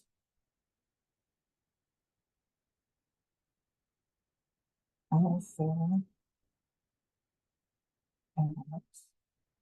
The trials was 20. P was 0.5. And then X value, get that from here. 3 minus 1, which is 2.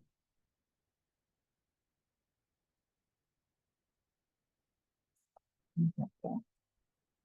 Okay, now on this calculator, in case some of you have that calculator, it's still 1 minus second bars Alpha Apps but then you have this. So then you have to remember the order. It's trials was 20, and you have to put commas. 20 probability was 0.5, comma. And then it was x minus 1, so 3 minus minus 2. There's parentheses. See, I got the same thing. Okay, so it depends it depends on the programming, right, on which TI-4 you have on the programming. So these into both of those, okay? Some of them have trials, some of them have the trials. So some of them have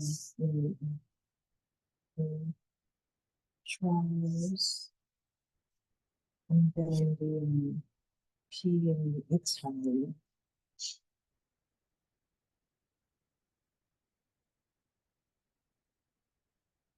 Which get, from here, it's nice one. And then some of them have, in the calculator, just have the 5 CDF parentheses.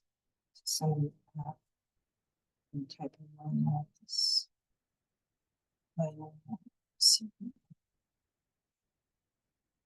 Parentheses, and then you have to put in a values, separable commas.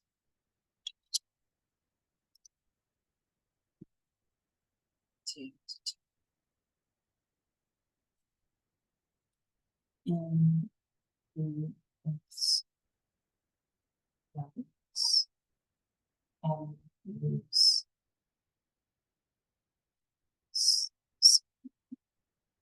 Okay.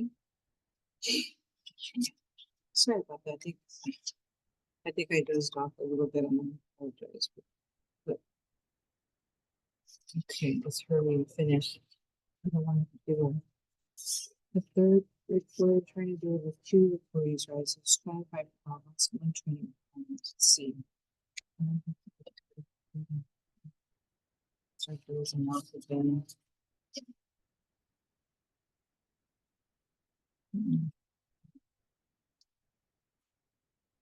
Let's go to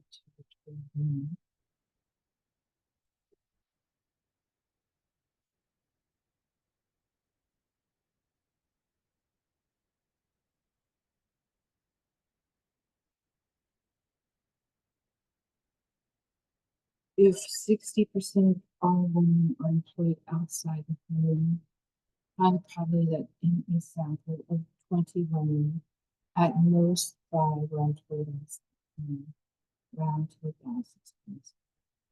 Okay, so N is your trials, and you have 20 samples.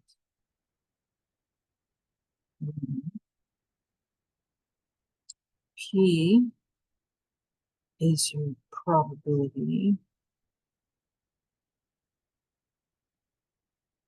and you get 60%. And you have to move your decimal 2 places to the left. So it's 0.60, which is just 0.6. Okay, so move decimal point 2 places to 60. If you don't see the decimal, it's back here. 1, 2. Okay. X is equal to the sum probability. What I'm summing. Okay, so we'll do that in a little bit.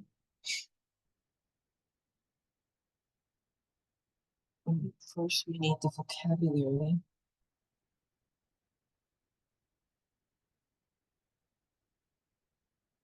So the probability of, and we're using at most 5. So go back to our vocabulary. Right, see, at most at most. See this? And grab all that. So P x less than or equal to the given number. And the given number is 5. And then it equals.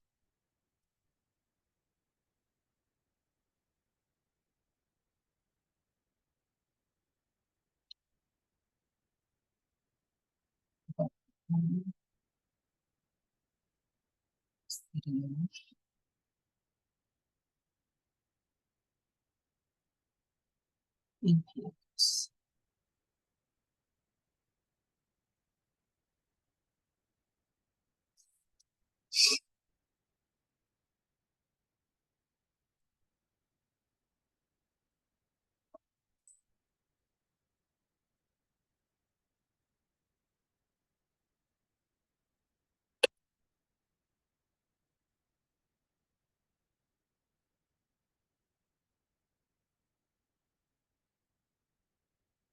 So n is 20 trials.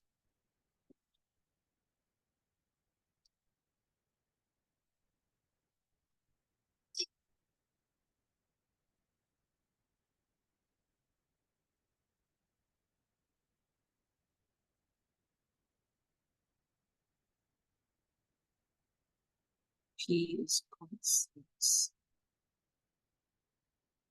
Okay, now x is T.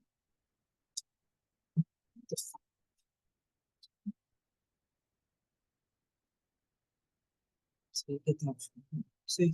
So then based on your vocabulary of roles, then you go back to this given number, and that number is what goes here to your x.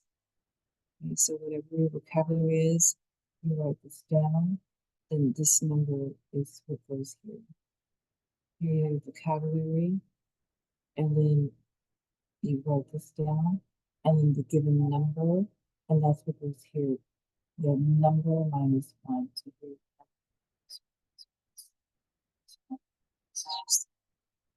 it's just here this vocabulary.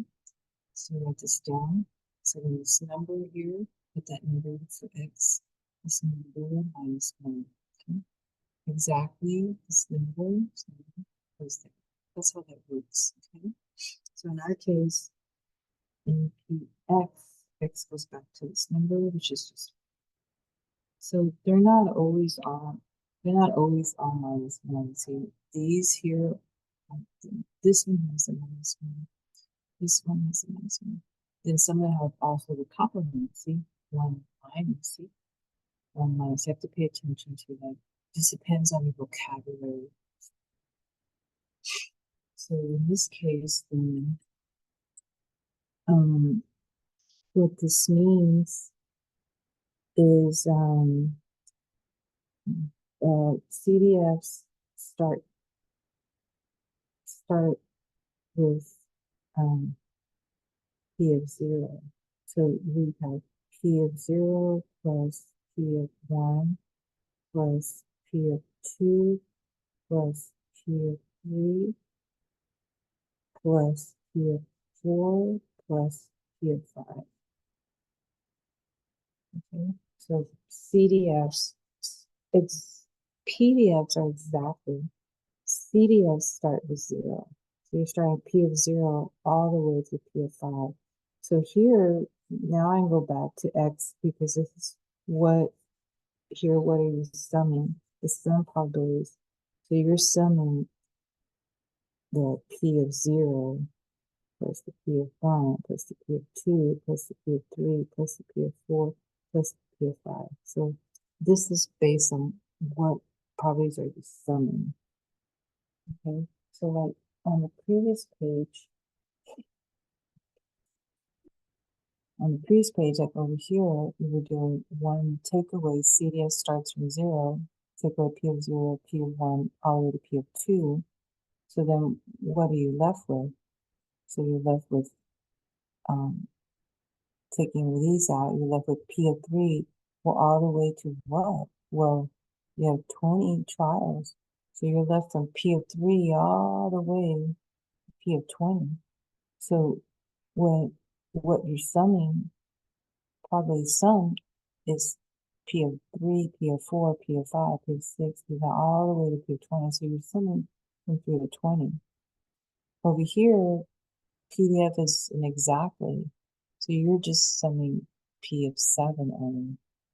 So here, sum exactly 7. That's kind of how that works. So then on the calculator, it's a CDF.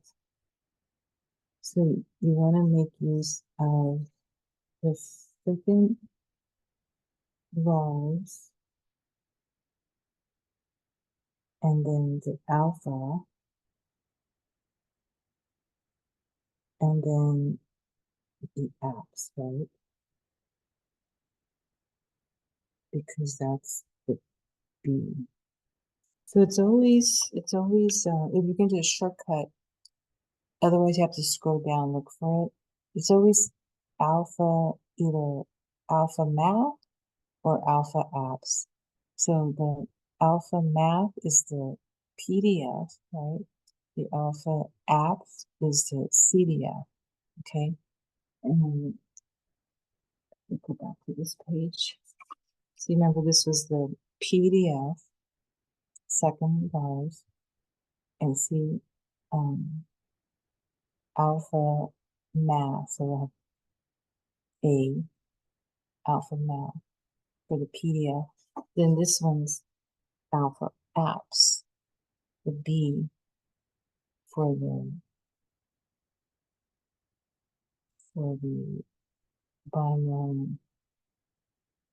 binom CDF. Okay. I think I can put that here.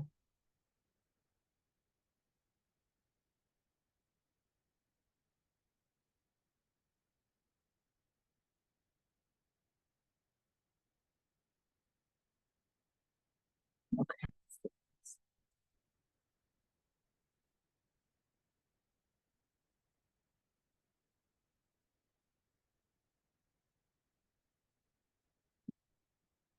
Okay.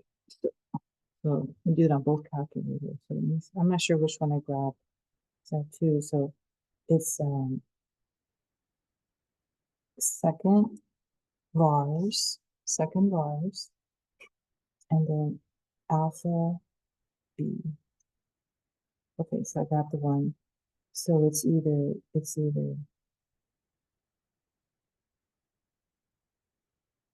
binom CDF. Well, I already have it typed there, so I'm not going to put it again because I already have it right here. But I have to type that in. So I type 20, comma, 0.6, comma, and then 5, and then close it. 0.0016115246, and it's had to round to whatever place value we are. So this is thousands, tens, hundreds, thousands. Look at the neighbors, enable 5 or more, yes, so add 1 to them. Tens, hundreds, thousands. So it looks like it's 0.002. So now on the other calculator, depending on which calculator you have, this one, second vars, alpha apps. See, this one comes up with the trials. So this one has trials, P, X value. I don't have to put the paste, but the trials is 20. The P is 0.6. And then the X value, it's not this. It's not this. This is what you're actually summing. You're summing the X value is related to this number here, this value here. You have to put that in, which is 5.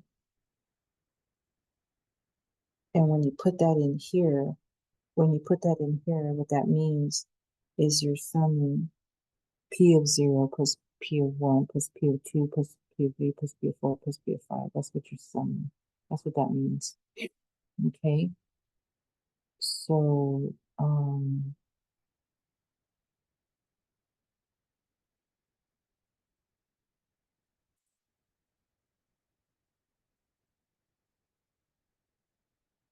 the same thing.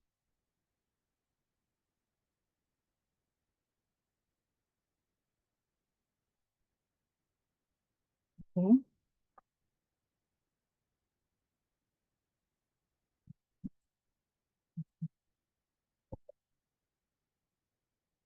Write that down. Let's write that down.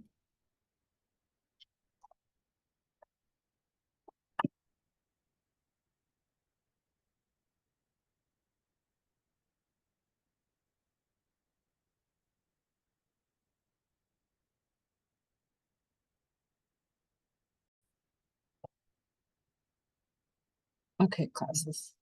Let's move along. So use the standard normal distribution table or the TI-84 to find the specified cumulative area under the standard normal curve that lies between 1.5 and 2.5. Okay, so I'm going to draw a standard normal curve.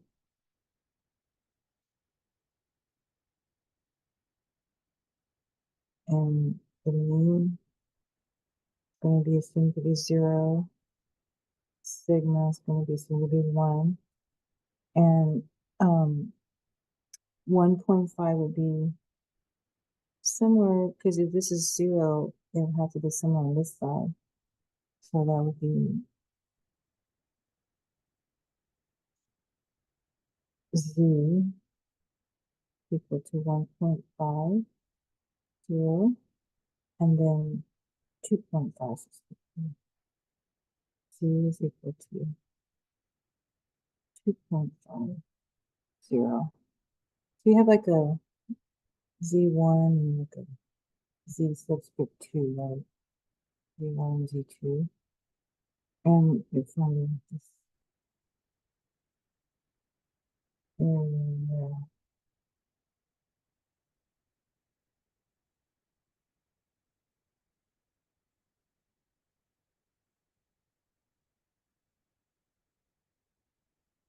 So it's under the standard normal curve.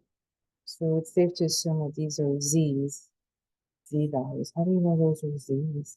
Because you're under the standard normal curve. And by definition, mean would be 0 and sigma would be 1. And what you're trying to find is the probability, which is now an area now under the curve, that's sandwiched between Z, the Z value, is sandwiched in between the Z value, 1.5 and 2.5. Okay. I'm not going to put the zeros in there. You can't put the zeros, but the zeros in there. And you always, when you write it up, you always, smaller, larger, rather smaller on the left side, larger value. And when we use the table, what we have to do on the table, you want to look up 1.5 and then 0.00, and then you're subtracting the other one value, which is 2.5 and then 0.00.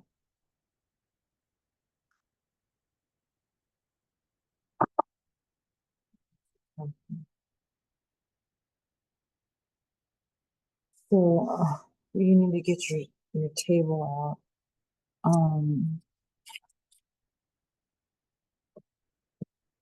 I have these nice yellow ones. 1.5. These are things I like to use. 1.5. Some short on this thing. And let me take it out. It's reflective off the this a little bit better. And I use my rulers. So 1.500.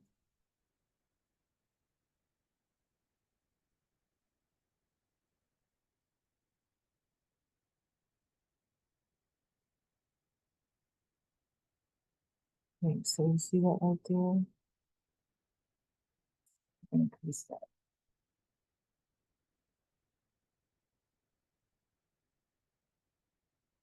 So it's the 1.5 and then 0.00. So it's 0.9332. 0.9332.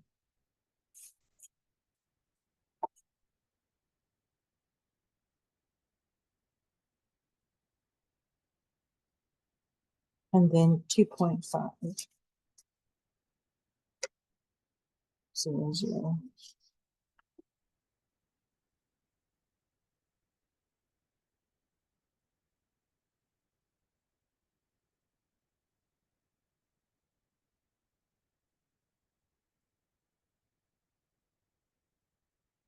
Two point five.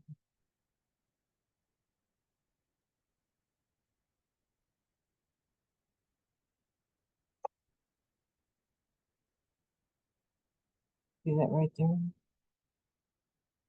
See that right there? Looks like 0.9938. 0.9938 is that value. Right there. 0.9938. I'm not gonna make it larger than that. Yeah, 2.5 is there, see? 0.9938.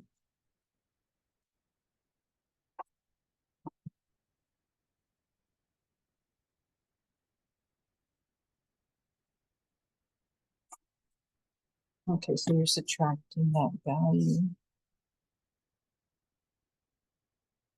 Okay, we get my calculator.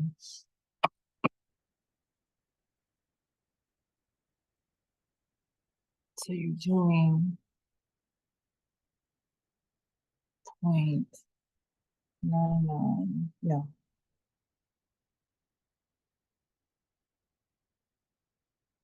Oh, you know what? We want to do the larger value. Okay, you want to do we need to do the larger value minus the smaller value?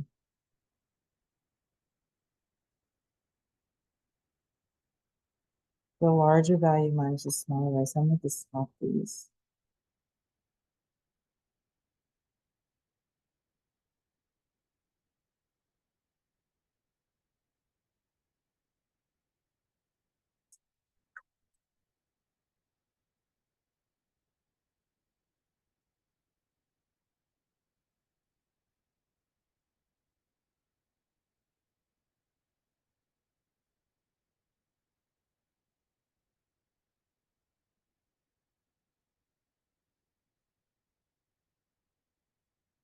Oh, I need to write that up here as well.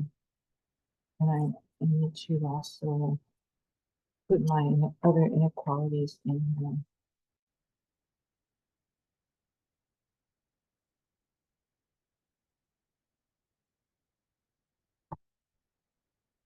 Okay, so I need to do larger area, take away smaller area. So probability that my z is less than 2.5, take away probability that my z is less than 1.5. The larger area is probably that UZ is less than 2.5. So it kind of looks a picture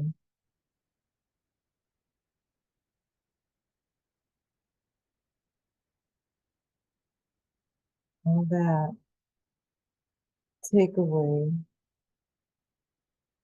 probably my z is less than, here's mu,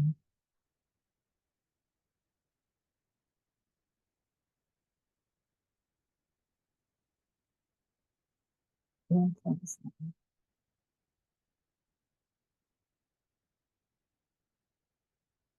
So this 2.5, take away 1.5.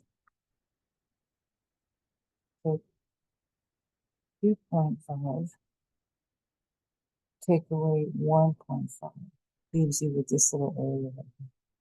So you're doing all this area, 2.5, and you take away this little piece here, this little piece here, leaves you with this piece left over. So all of this taken away, 2.5 minus this, leaves you with this section. So 0.9938 minus 0.9332. 0.9938 equals 0.9332.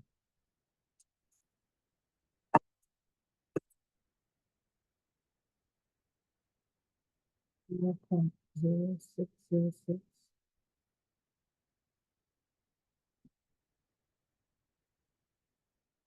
Okay, now if you're going to use if you're going to use the calculator commands, TI-4, that would be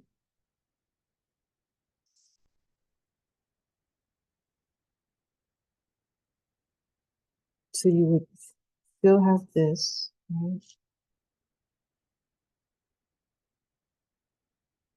You still have to identify the probability, right? And P your probability, but even as a calculator command. So the calculator command is a normal CDF, lower bound, upper bound, mu, and sigma. So that stands for lower bound, and it stands for upper bound. And to get to the normal CDF, it's a second bars. So you're using, again, second bars, which is on top of the DISTR for distribution, I believe, distribution. And it's two normal CDF. So this one, you don't need, like, the other one we had to use a green key, the green key, the alpha math or alpha apps. We don't have to use a shortcut. We don't need a shortcut. No shortcut needed here.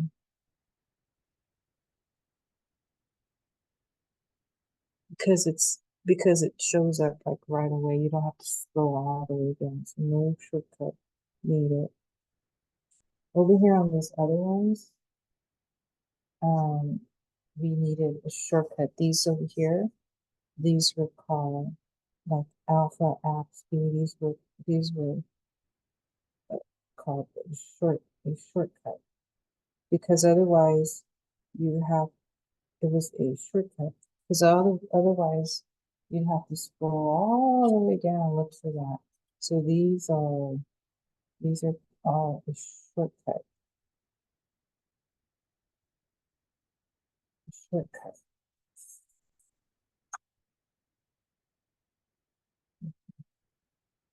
A shortcut.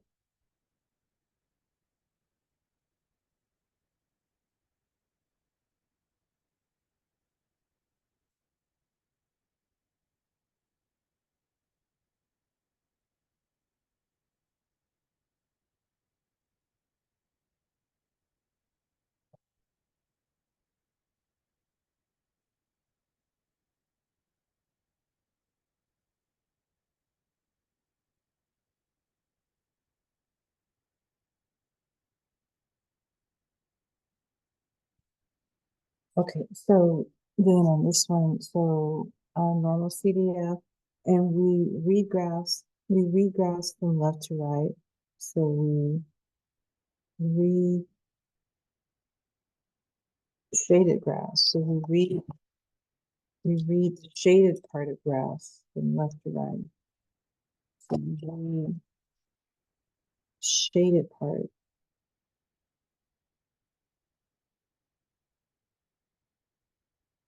Shaded parts of graphs from left to right.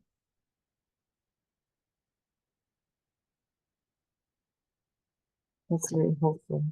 So that means we have two normal CDF. So lower bound, upper bound. So lower bound would be 1.5. Upper bound would be 2.5. And mu is 0 because we're under standard normal curve. And sigma is 1. And we should get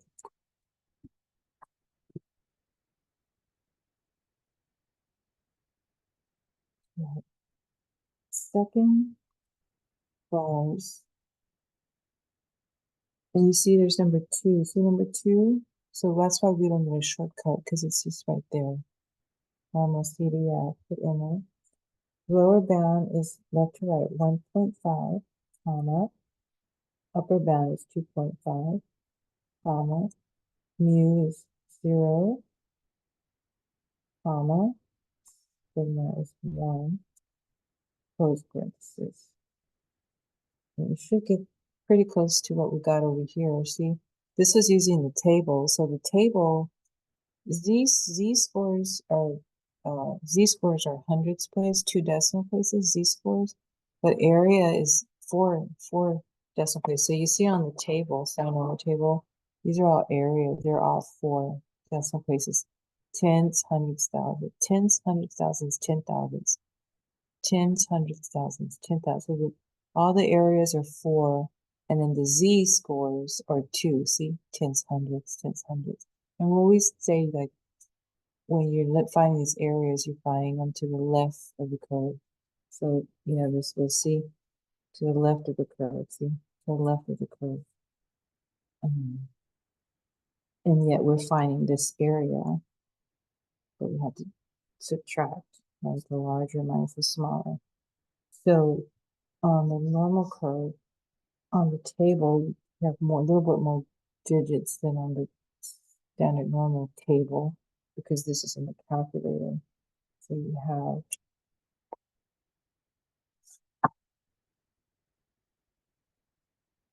0.0605. So we're down to 4. 1, 2, 3, 4. You look at the number to the right, the neighbor is a 9. So that's 5 or more rows you add 1 to that.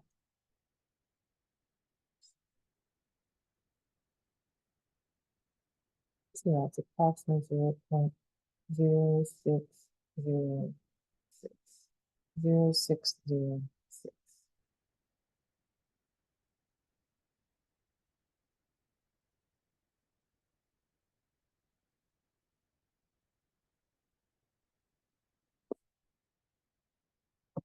Okay, so now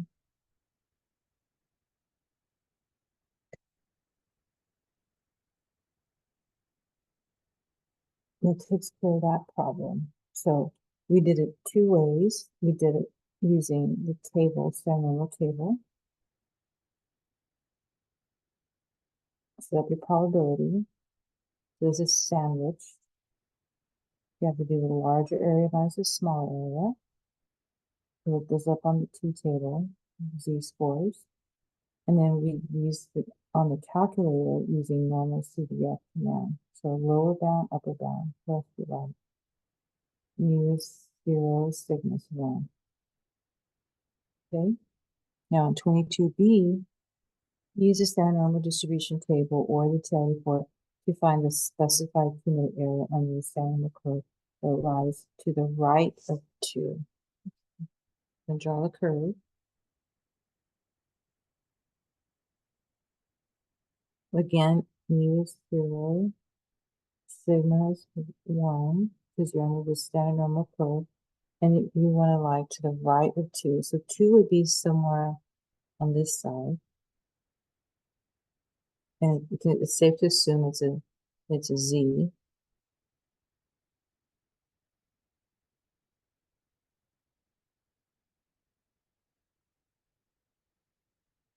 Okay. And so now, when we're finding a probability, we write probability, you want to find Z areas greater, that's to the right. So probably this is greater to the right of 2. That's what you want to find. Oops.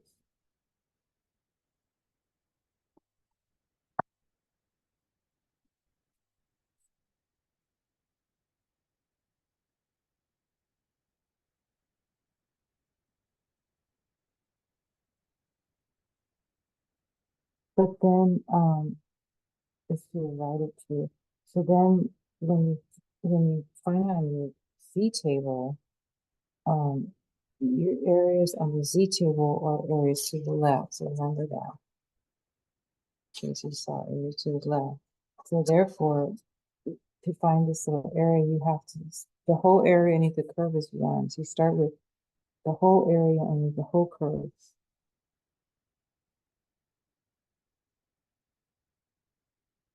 is 1. So you start with 1, and then you take away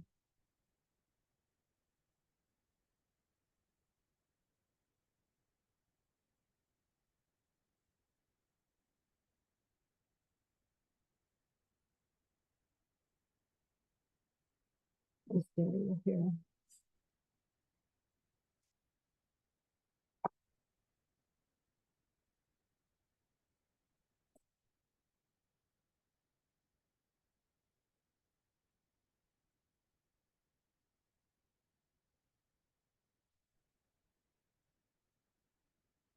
So the whole area underneath the curve is 1. And then you take away this piece here.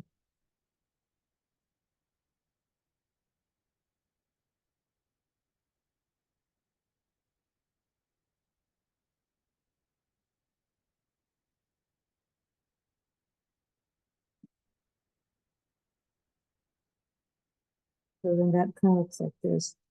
1, take away the probability that C is less than 2. So you have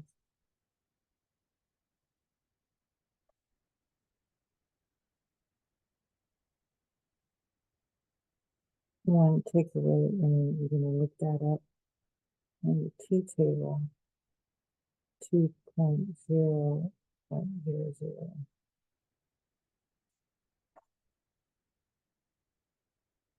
So then 1, take away this area to the left of the curve, and that will give you this little piece left over. That will give you this. So now your T table, your Z table, standard normal table, you go to 2, and I'll have to use my rulers, and it's 2.0.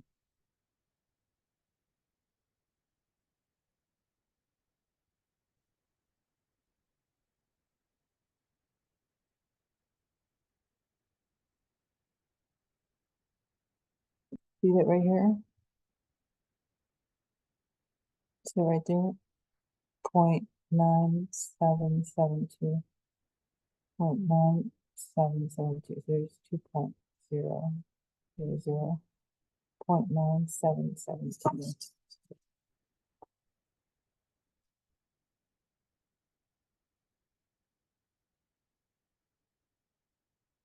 So 1 takeaway,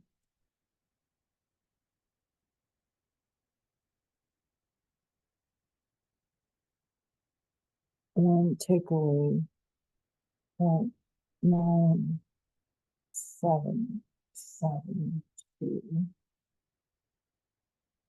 is 0.0228.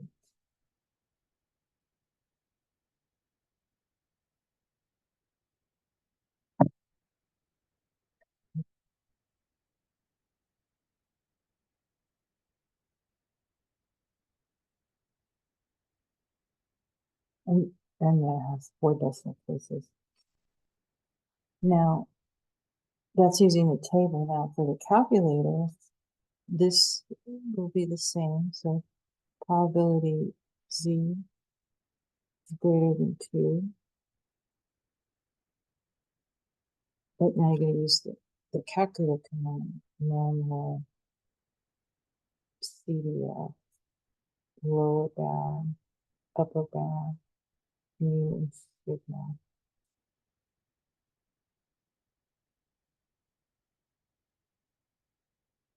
Okay, so we read graphs from left to right. We read shaded parts of graphs from left to right.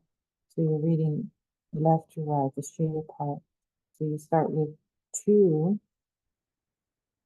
but then this is infinity. Infinity, which is a very large number. So you can use something like 1,000. Use 1,000. Or some people use, I think it's 1e to the 99 is another option. And then mu is 0 and sigma is 1. Okay. So the 22a, this one didn't have any infinity because you had a beginning and an ending shaded value. But this one has an infinity shaded forever to the right side. It starts off with 2 shaded forever to infinity. So lower bound, upper bound, left to right. We read graphs from left to right. We read it from 2 onto infinity. And you need a big number to represent infinity. So 1,000 is usually what we use. You probably could use 100,000, or the 1E99 is also, and I'll show you how to type that in the calculator. And again, it's the second bars, right? It's the second bars, number 2 is what you need. So, oh, I was also thinking, well, let me do on this calculator, but I think well, actually, let me go back to this other calculator. I think I needed to do on this other, let me go back to this call because I think I needed to do both calculators. Let me do this first on this one. Second bars, number 2. Yep. See how it's presented different on this one?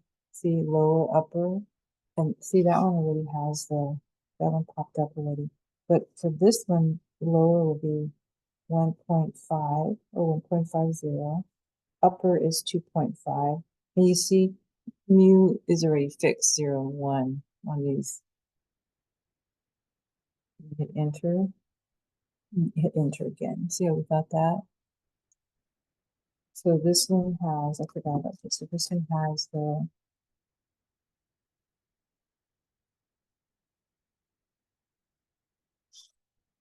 this one has the upper 0, sigma 1. And then you have to type that in. 2.7. But that's why we do this. This takes care of that, right? So you identify the command and then the substitutions. That's part of showing you work. The command and the substitution. There's your command, here's your substitutions. And you can put the 2 in front of that. Here we want to the 2, not the 2 common. Part of the command we get that from. Okay. Okay, so now on this one,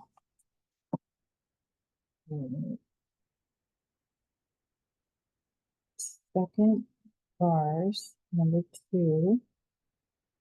So you want lower bound, which is 2,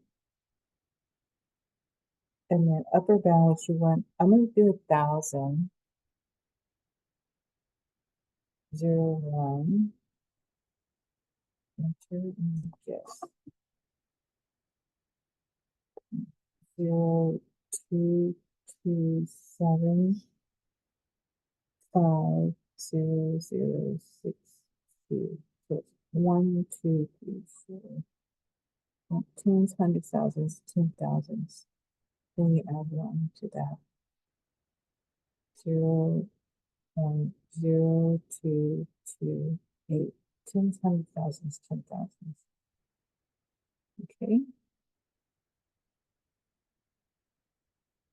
Now, so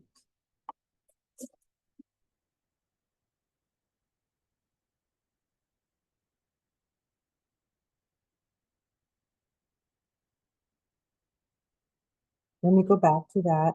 And then you see when you do the 199, in case you want to do the 1E99. Let me see. So it's lower, upper. So it would be, let's see, let's see that is for the 1E99. Where's the EET?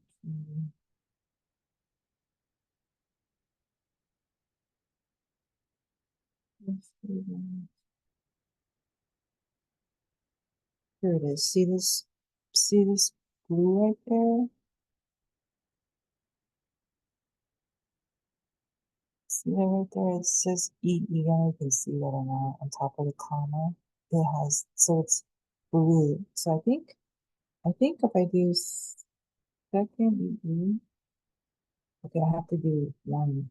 I have to type, I think I have to type 1 second EE, and then I guess I have to do 99, which is a really big number. Let's see.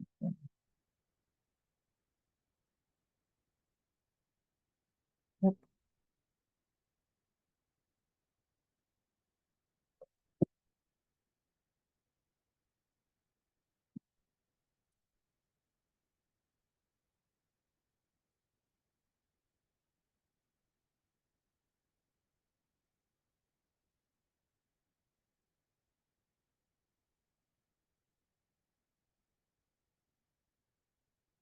Okay, so you can do 1E99, or you could do it 1,000. And if you do 1E99, you have to type 1, then you have to type second, and then you have to type the comma, because on top of the comma is the EE.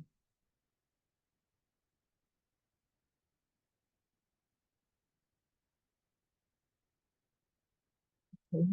And then if we do it on the other calculator,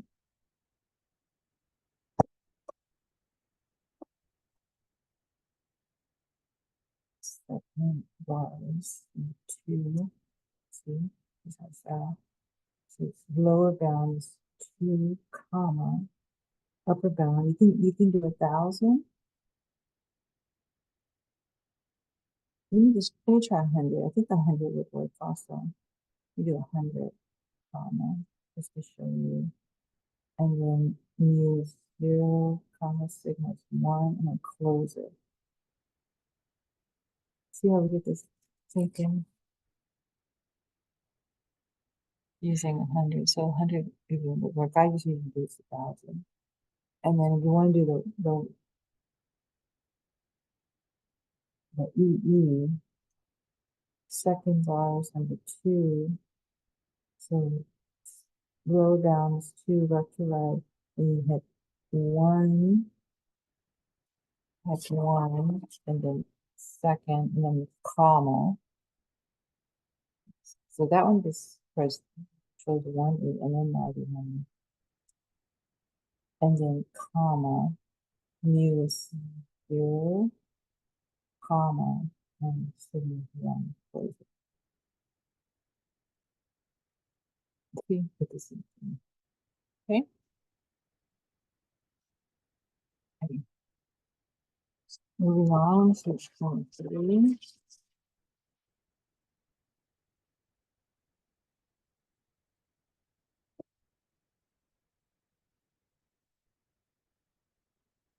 Use the standard normal distribution table. It will tell you to find the specified cumulative area and understanding the curve that lies to the left of 37.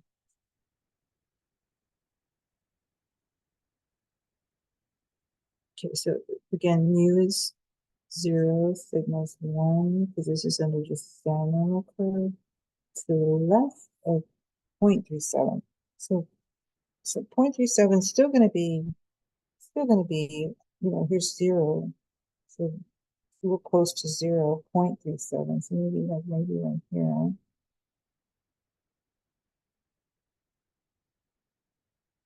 But to the left. Okay, so probability Z is to the left. 27. Yeah, so there, every time you look up the area on the table, standard normal table, it's always to the left. See? So this is going to be the easiest scenario because you just have Z and you're looking at 0 0.3.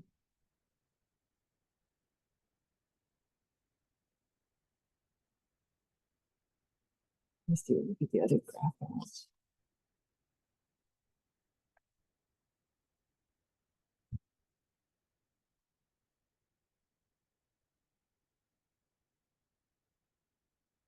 Oh, no. I was going to get the other graph out, the negatives out, but no, let me just, but I'm at 0.3, and then over here it's going to be 0.07. So 0.3 and then 7. Yeah. So 3,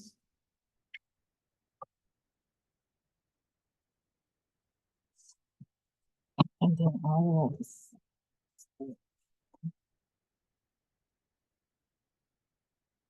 0.3, and then 0.07. See that? It's really light. What is that? Looks like 6.6443. 0.6443.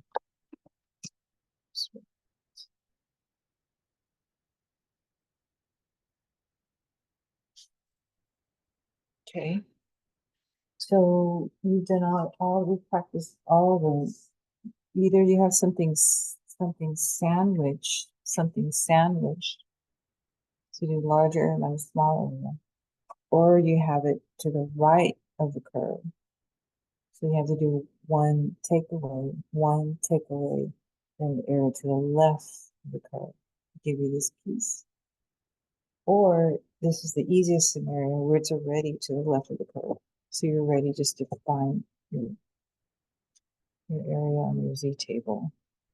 And then if you use the command, you still have to write the probability for the inequality. You still need that, but it's this 2 normal CDF. That's the command, lower bound, upper bound, mu, and sigma. So you still have to write that down and then do the substitutions. So lower bound, we read graphs. Remember, we read graphs from left to right.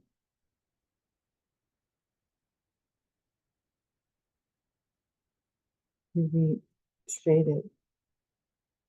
shaded graphs from left to right. We read the shaded graph from left to right. So you have, this is negative infinity over here.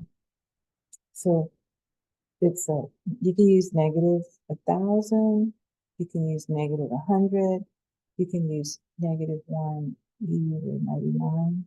Any of those would work. Negative 100, negative 1,000, negative 1. That's your lower bound to represent negative infinity, which is a very small number. Lower bound left to right, and then you have the 0.37, and then 0 and 1. Okay. So we'll do second large, and then the 2 lower bound, and then I'm going to do negative 1,000, comma, 0.37, comma, 0, comma, 1. And that gives me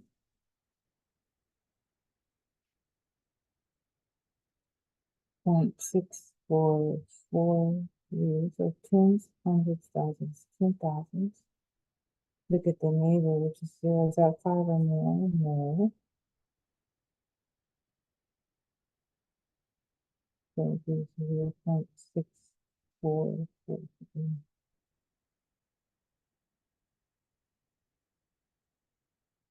Here's what we got over here. Okay. And then on this calculator, second bar is number 2. So lower bound, again, when it's very small numbers, so like, yeah, you can use, see, I think that's just comes up all the time, so you don't have to type that in. But if you did, you just, here's your negative down here, -1, and then second, and then the comma, to see that has the EE on it. And then they had 99, right? That's what they had. Lower bound, upper bound is 0.37, and this is 0 and 1.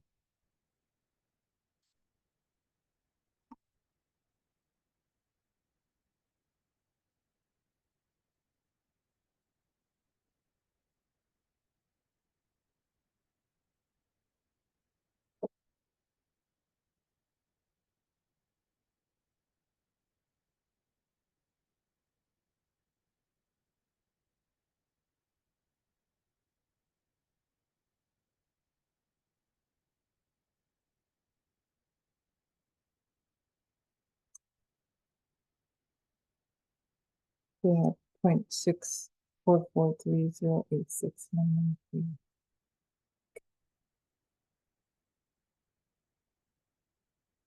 Okay, so it matches. All right. Okay. Moving on to 24. A survey indicates that for each trip to the supermarket, a shopper spends an average of 45 minutes. So that's your mean.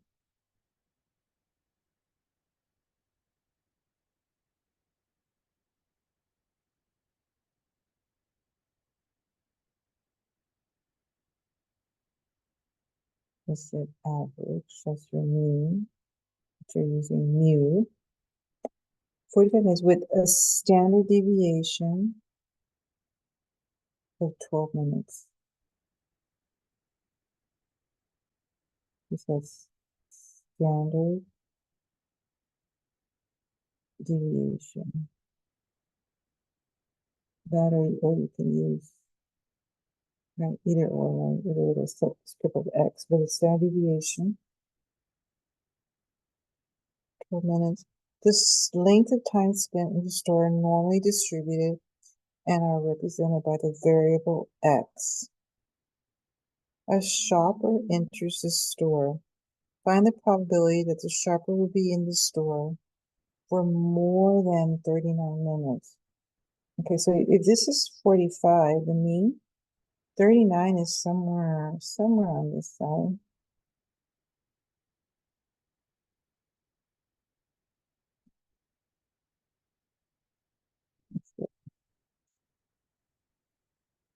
More than 39. So you want to show this side because this is more than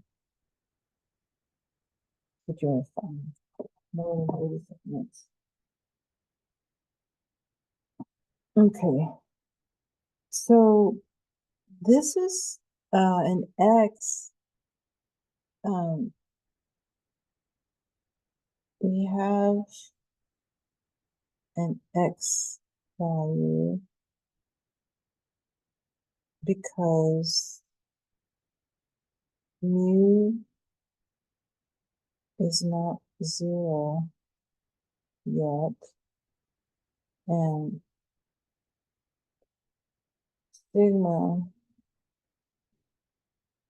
is not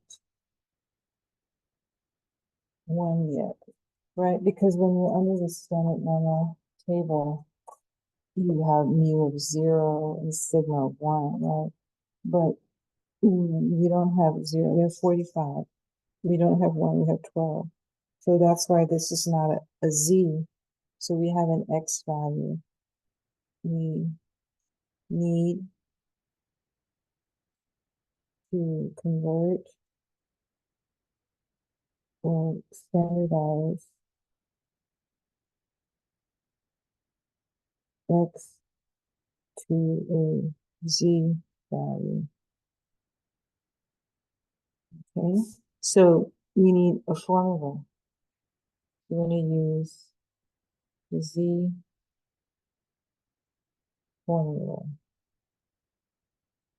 which is data value minus mu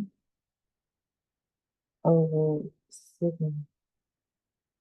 Okay, so it's data value minus mu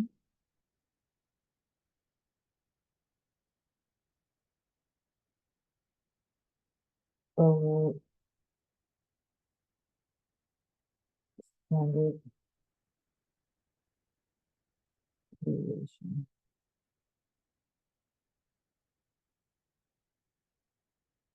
So our x value was 39 minus mu, which was 45, all over standard deviation, which was 12.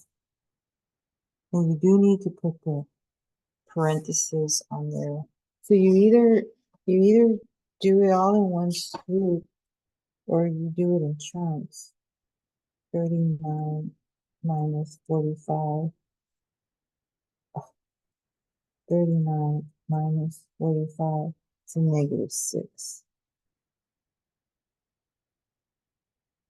Negative 6 divided by 12 is a negative 0.5. But this is a z-score. So it's negative, it's 0.50. It's a z-score. So z-scores are to the, even though that's going to be 0, it's hundredths.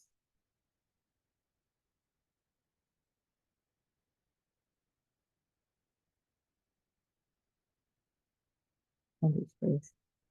Now, if you do it in one swoop, you have to use parentheses around your value. If you're going to do it in one keystroke like that on parts, then you have to put parentheses. Very important. Important. Parentheses. I've seen people miss problems because they don't put the parentheses, so you need to remember that unless you do it in little chunks. And it's a z-score. Z-scores hundredths place for a z value or a z-score. Okay, so now that we have the z, now we can draw a new picture.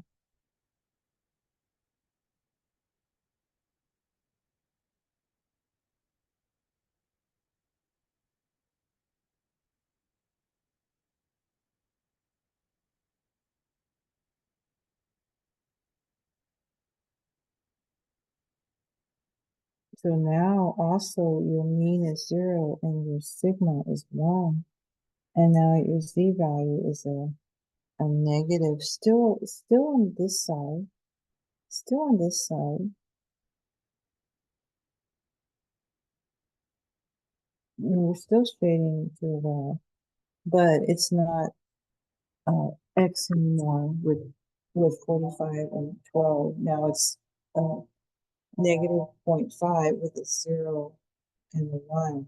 So now we can go back to what we were doing earlier with those choices. So this was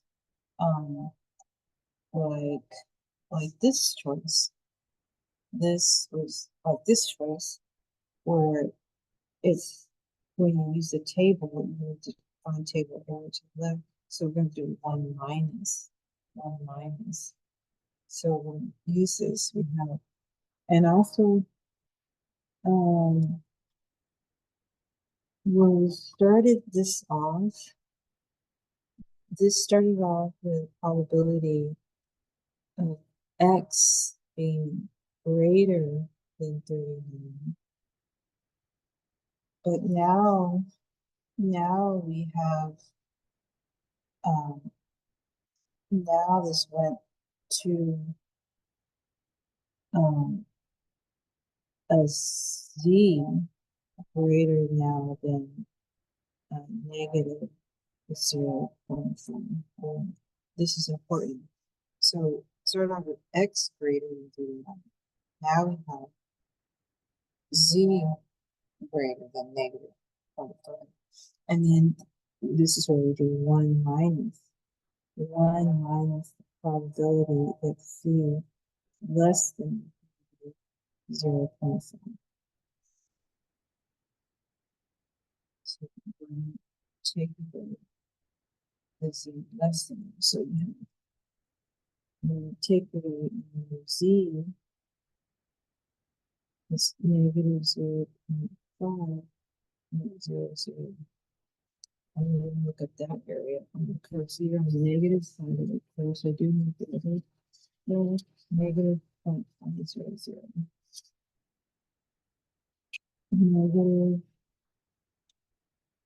Negative 0.500. See?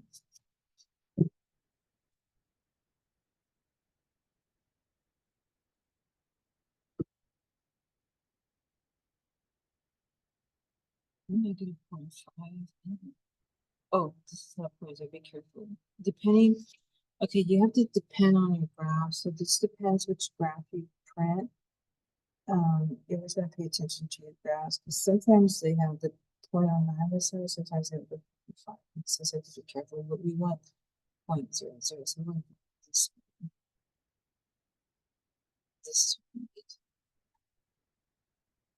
just paying attention to that. So 0.001, negative 0.5. So it looks like it's this one. What is that? 0.3085. 0.3085.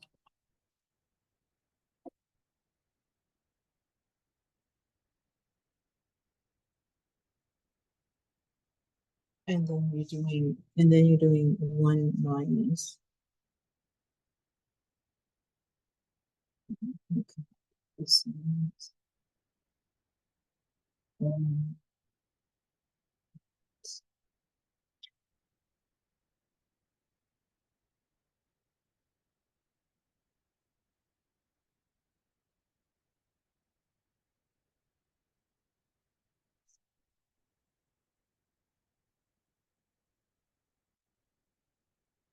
okay, so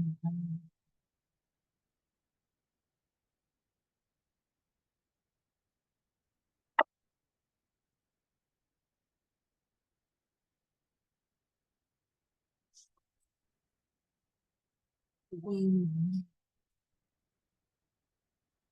two, one,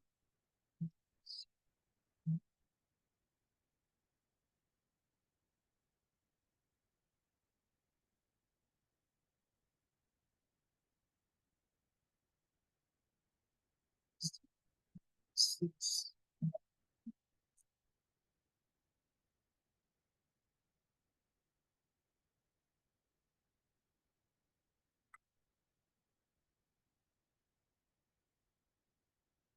Okay, and that's using the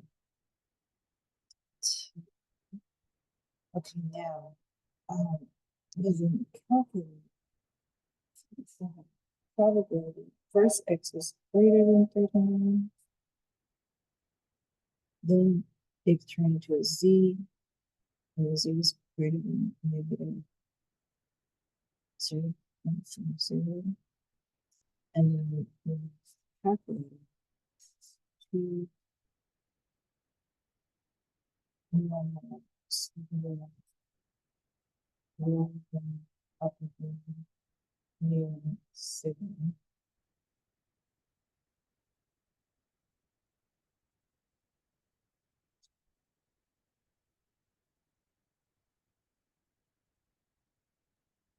Okay, so you read graphs from left to right. So we're reading this from left to right.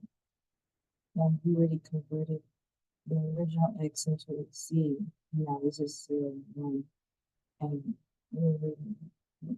shaded. So lower bound is 5%, and upper bound is this goes all the way to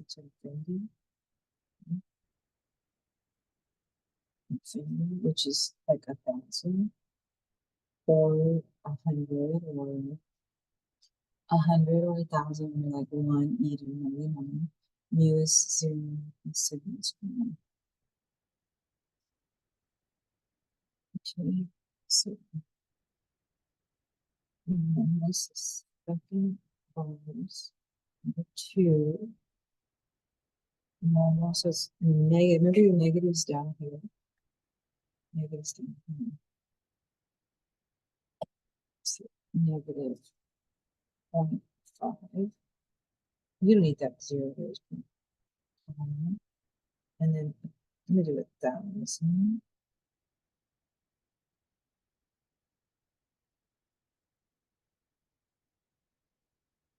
Um, 0. Close it.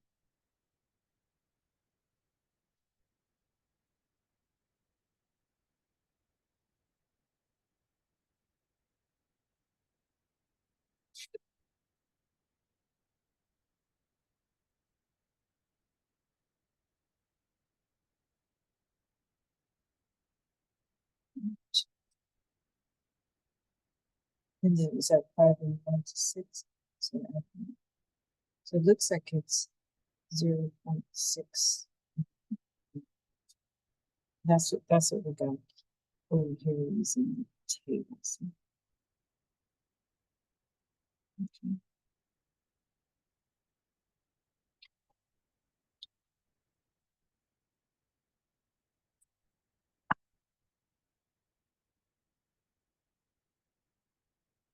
Okay, moving on.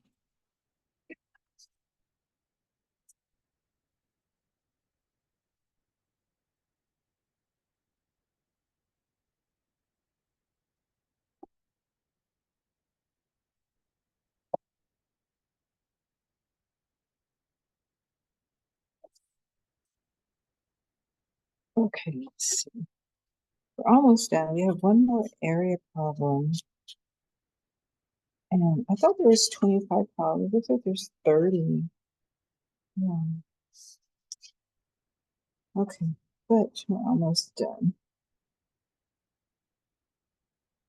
So I think the rest of them are covering the hypothesis setup and probably a confidence interval.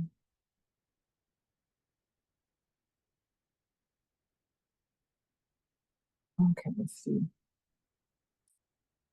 The mean room and board expense per year at a 4-year college is 7,500. That's your average.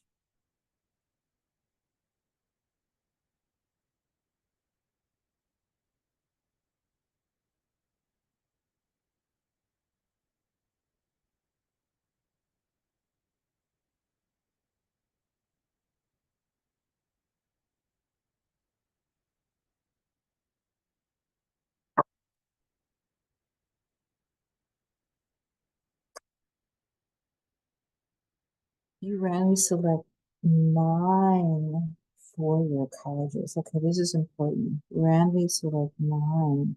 That means that's an N. That means you're going to apply the central limit theorem.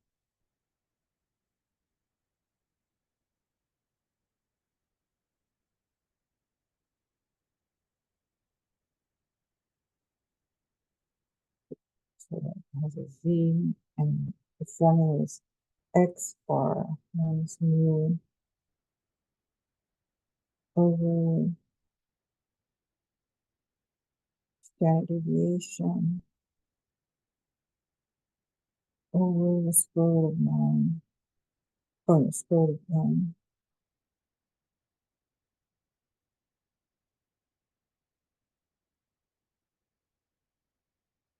What's the probability that the mean room and board is less than 7,800?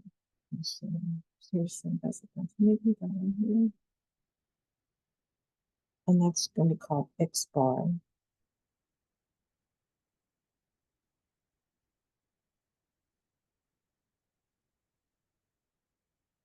Less.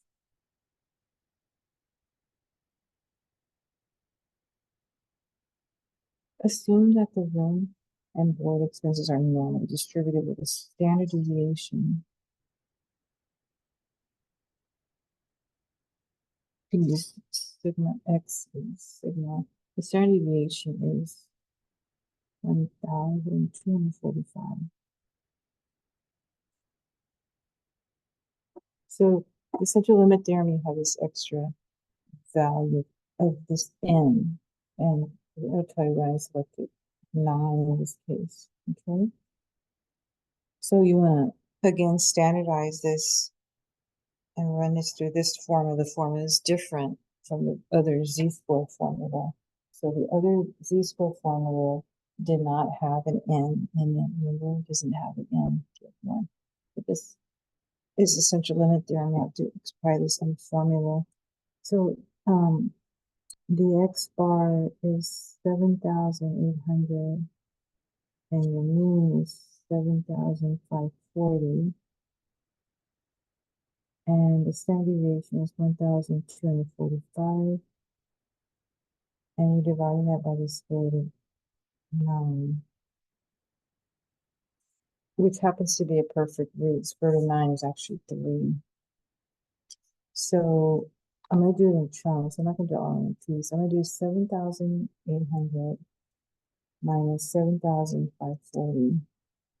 And it's 260. So I'll do it in chunks. So it's 260 over 1,245 divided by the square root of 9, which is 3.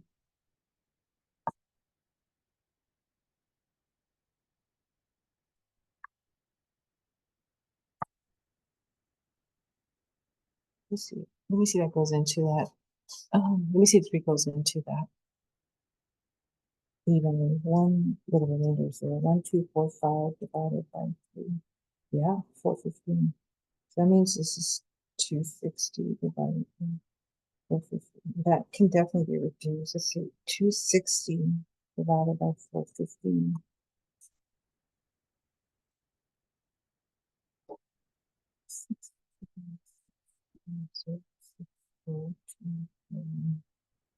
And this is a Z, so remember Z, you have to round Z scores to the 100th place.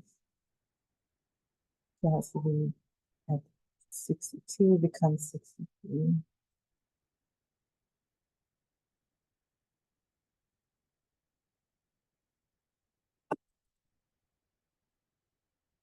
So now we have a new picture.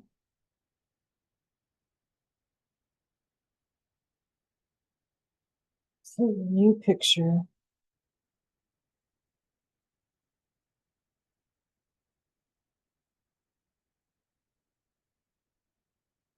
now is 0. Taking this 1. We have this new picture. We have your Z-score equaling 0.60 because it rounds to the hundreds. And we're still, shading to the left here.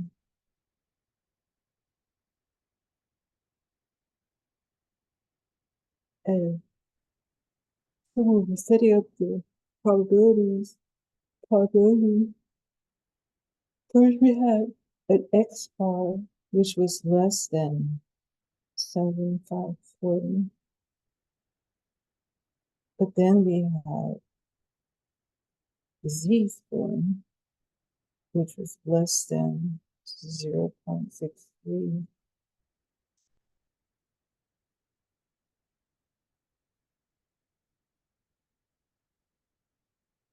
And this is the easiest type because it's already over to the left. So first was X, ran it through, now it's Z, and now you're just looking that up.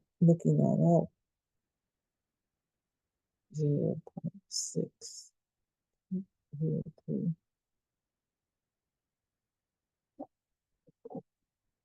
0.63.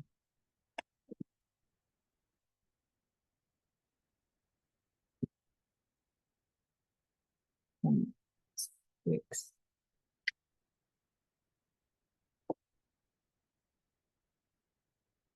0.63.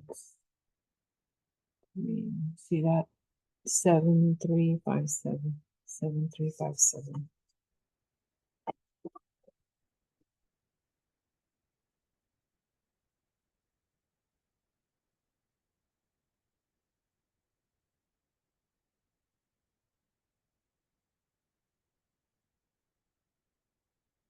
And then if you're using the TI command, it would be, so this stays the same. When you define the probability, that doesn't change.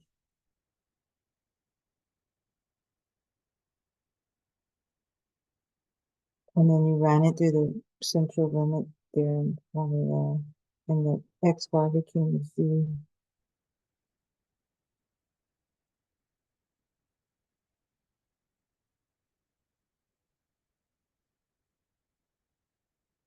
And then you have the capital command too.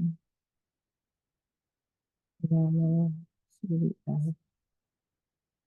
lower bound, upper bound, even.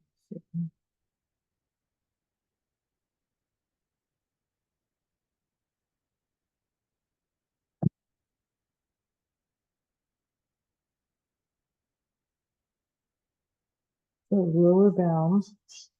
Over here, look at your picture. Here's your negative infinity. So lower bound is like maybe like a negative 100 or negative 1,000.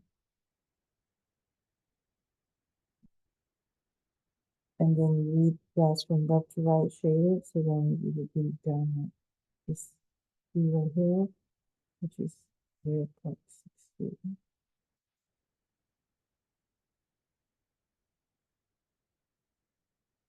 Yeah, there's 0, sickness 1. And we'll run it to calculator. Second bars, number 2, negative, here's your negative down here, negative 1,000, comma, negative, no, 0.63, follow, few.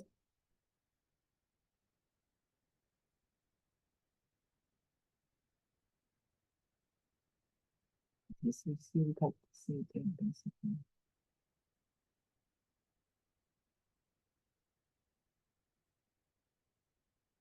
Okay.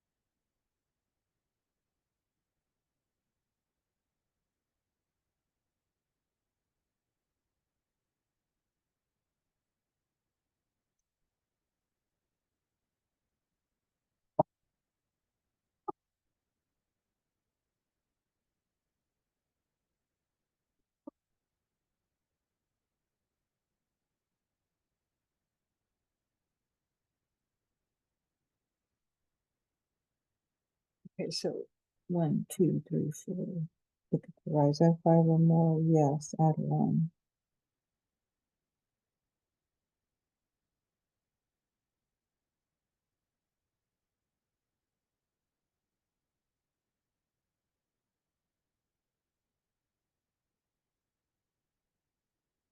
All right.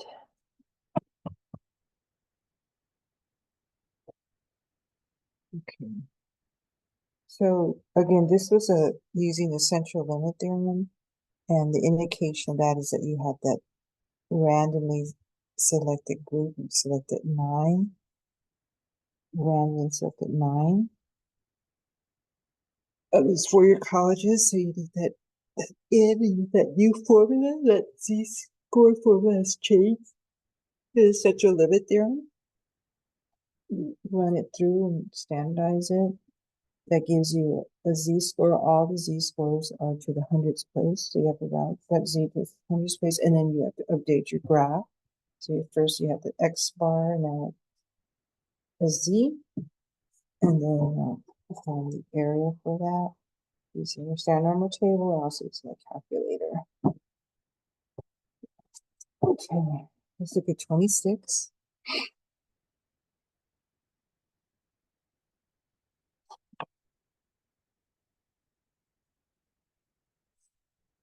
Calcium is the most important mineral in the human body and has several important functions.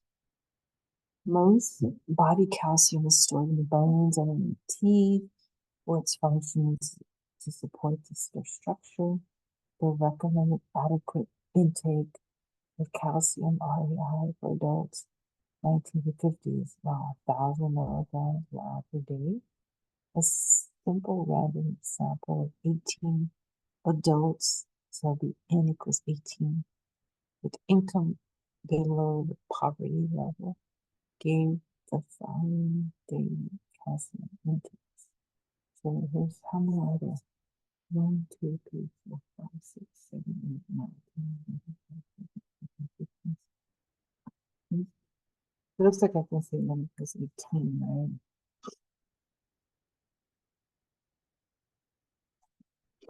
And you do say 18 adults.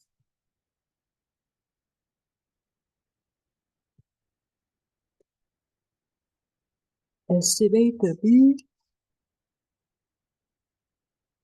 calcium intake for you. That's your parameter.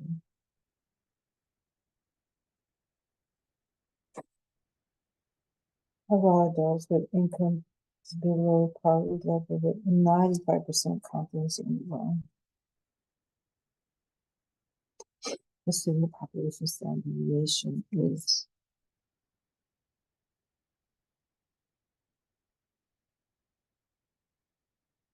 100 milligrams. This is 100 milligrams, round to the 10th place. Okay, so when they say estimate the mean, that means that they want a confidence interval.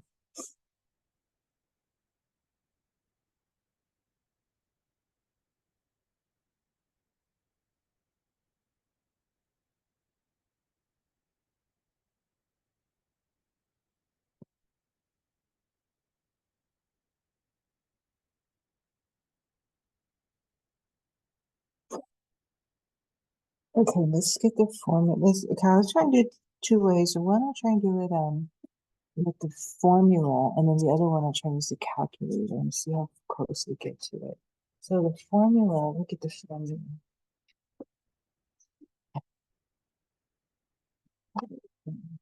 Let's see.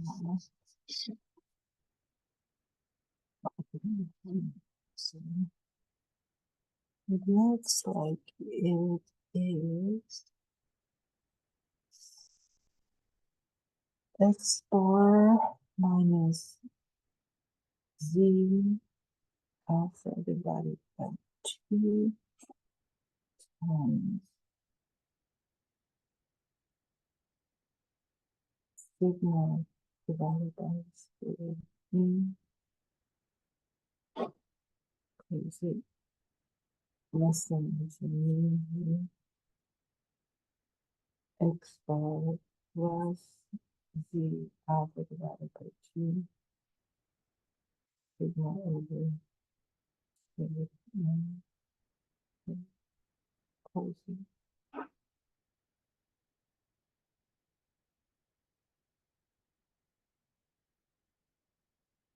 I think all we have is so far is they told us the deviation is 188.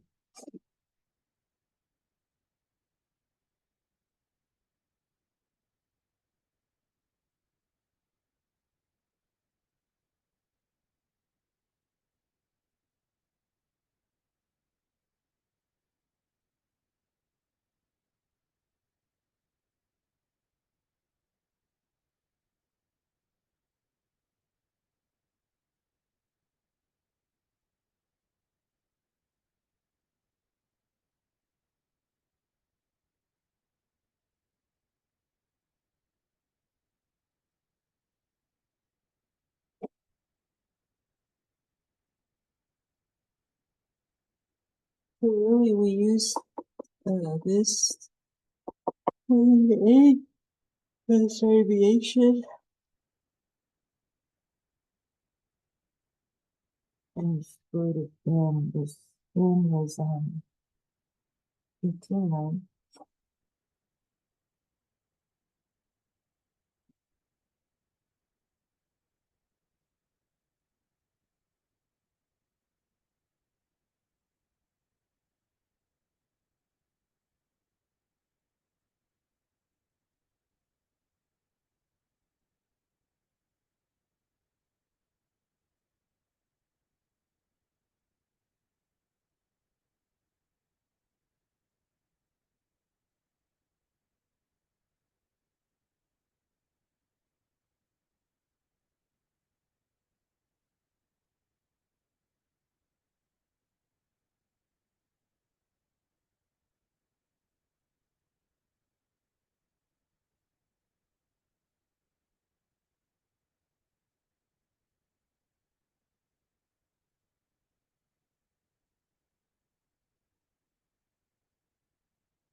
Let's see.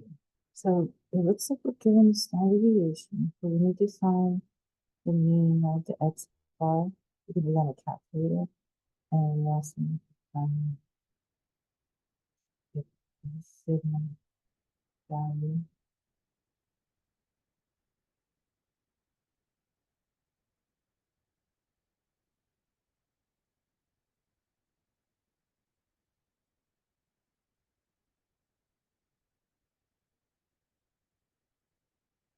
So definitely let's start putting the data in, right? Because you gotta go and enter the data in our Notice that it go up and clear that 886, 633, 847. Oops.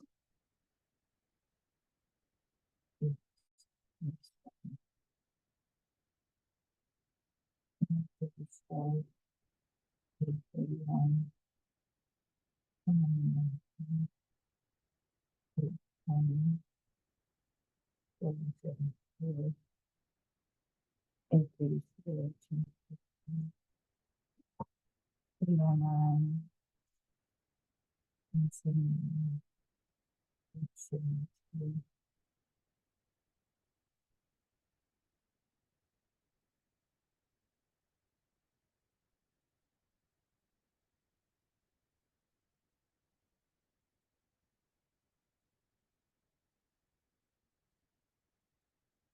Okay, so I'm gonna enter that and I'm gonna do that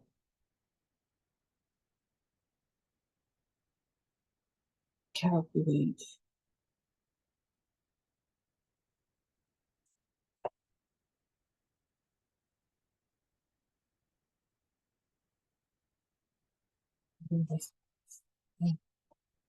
Oh, so interesting. So interesting about this too, because if you have this calculator,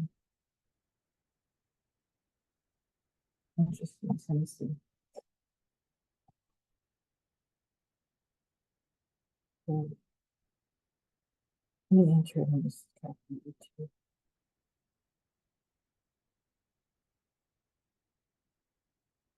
Let's see. Look at it down. 6, 6, 3, 3, 9, 4, 3, 8, 4, 7, 9, 5, 8, 4, 9.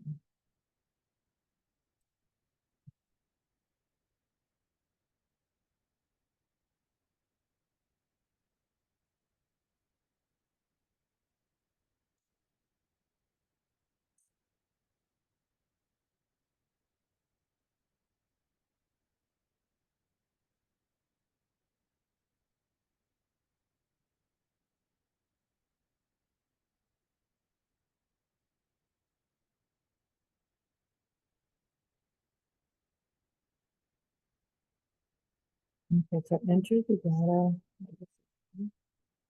This one shows that it's 20. Maybe it's 20 down. I thought it was 18. Yeah, it's supposed to be 20. So I think, okay, so I think on this one of the stats, you're supposed to, put the column, tell the column. I'm just want to make sure. Let's see. 18. What do I have? 20 down.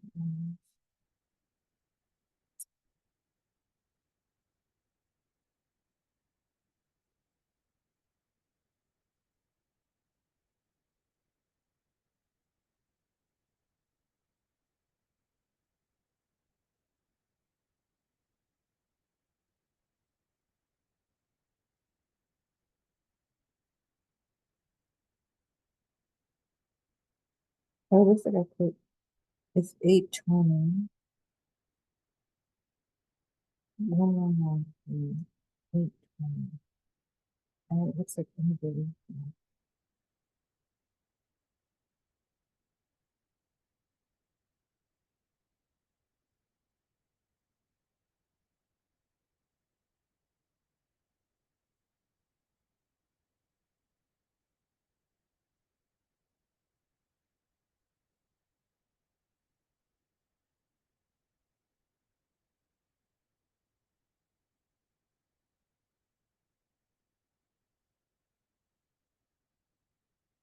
Oh, yeah. Looks like I put 820 in twice. I believe that.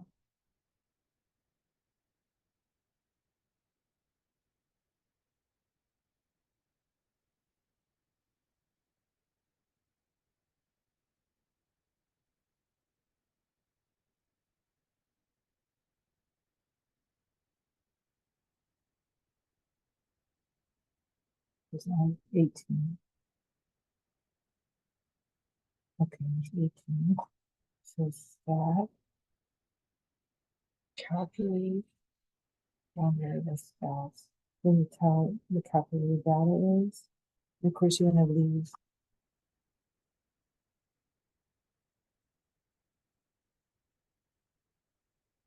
We don't have any sequence with it, but group data, so you want to leave that vacant. So then you have to know to take that off. And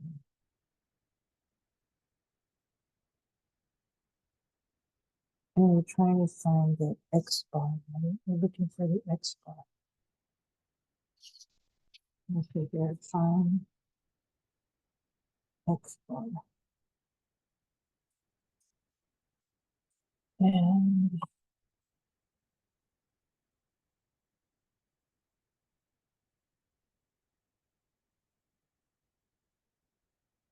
it's repeating this.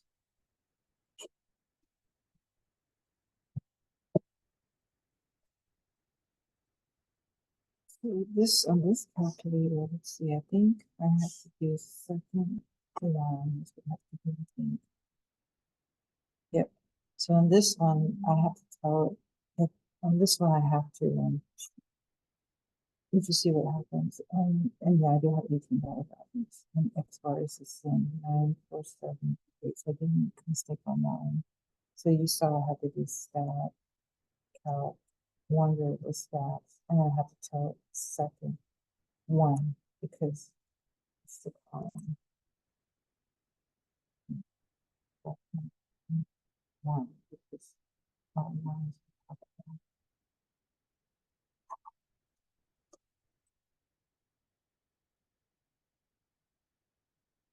Now, now about rounding X bar, what do we want to, let's see. I guess the sigma is 188. I guess we can round this to the nearest whole number. So I guess we could say 947 would be okay, because that's okay, so it's the same as 188. Now I want to know if the sigma standard deviation is the same. Yeah, I think what I don't like about this is that the sigma, it tells me that it's 167.14. You see that? It's not 188. So I don't know why they said assume that it's 188. I don't know. It's not. It's 167. That's what I don't like about that. Um,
yes, I think, I think on yours you'll have to find the mean as well when you take them on the final. So I don't think they usually will tell you what to assume. So I think you could probably, omit that.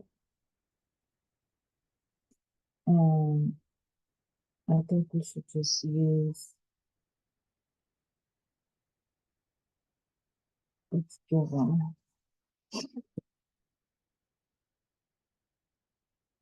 So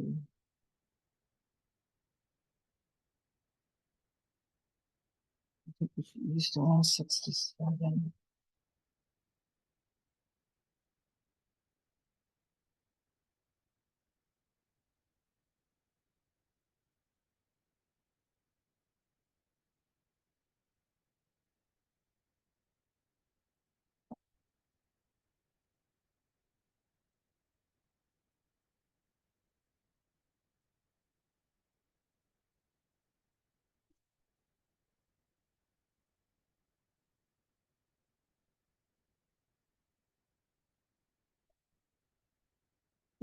let me,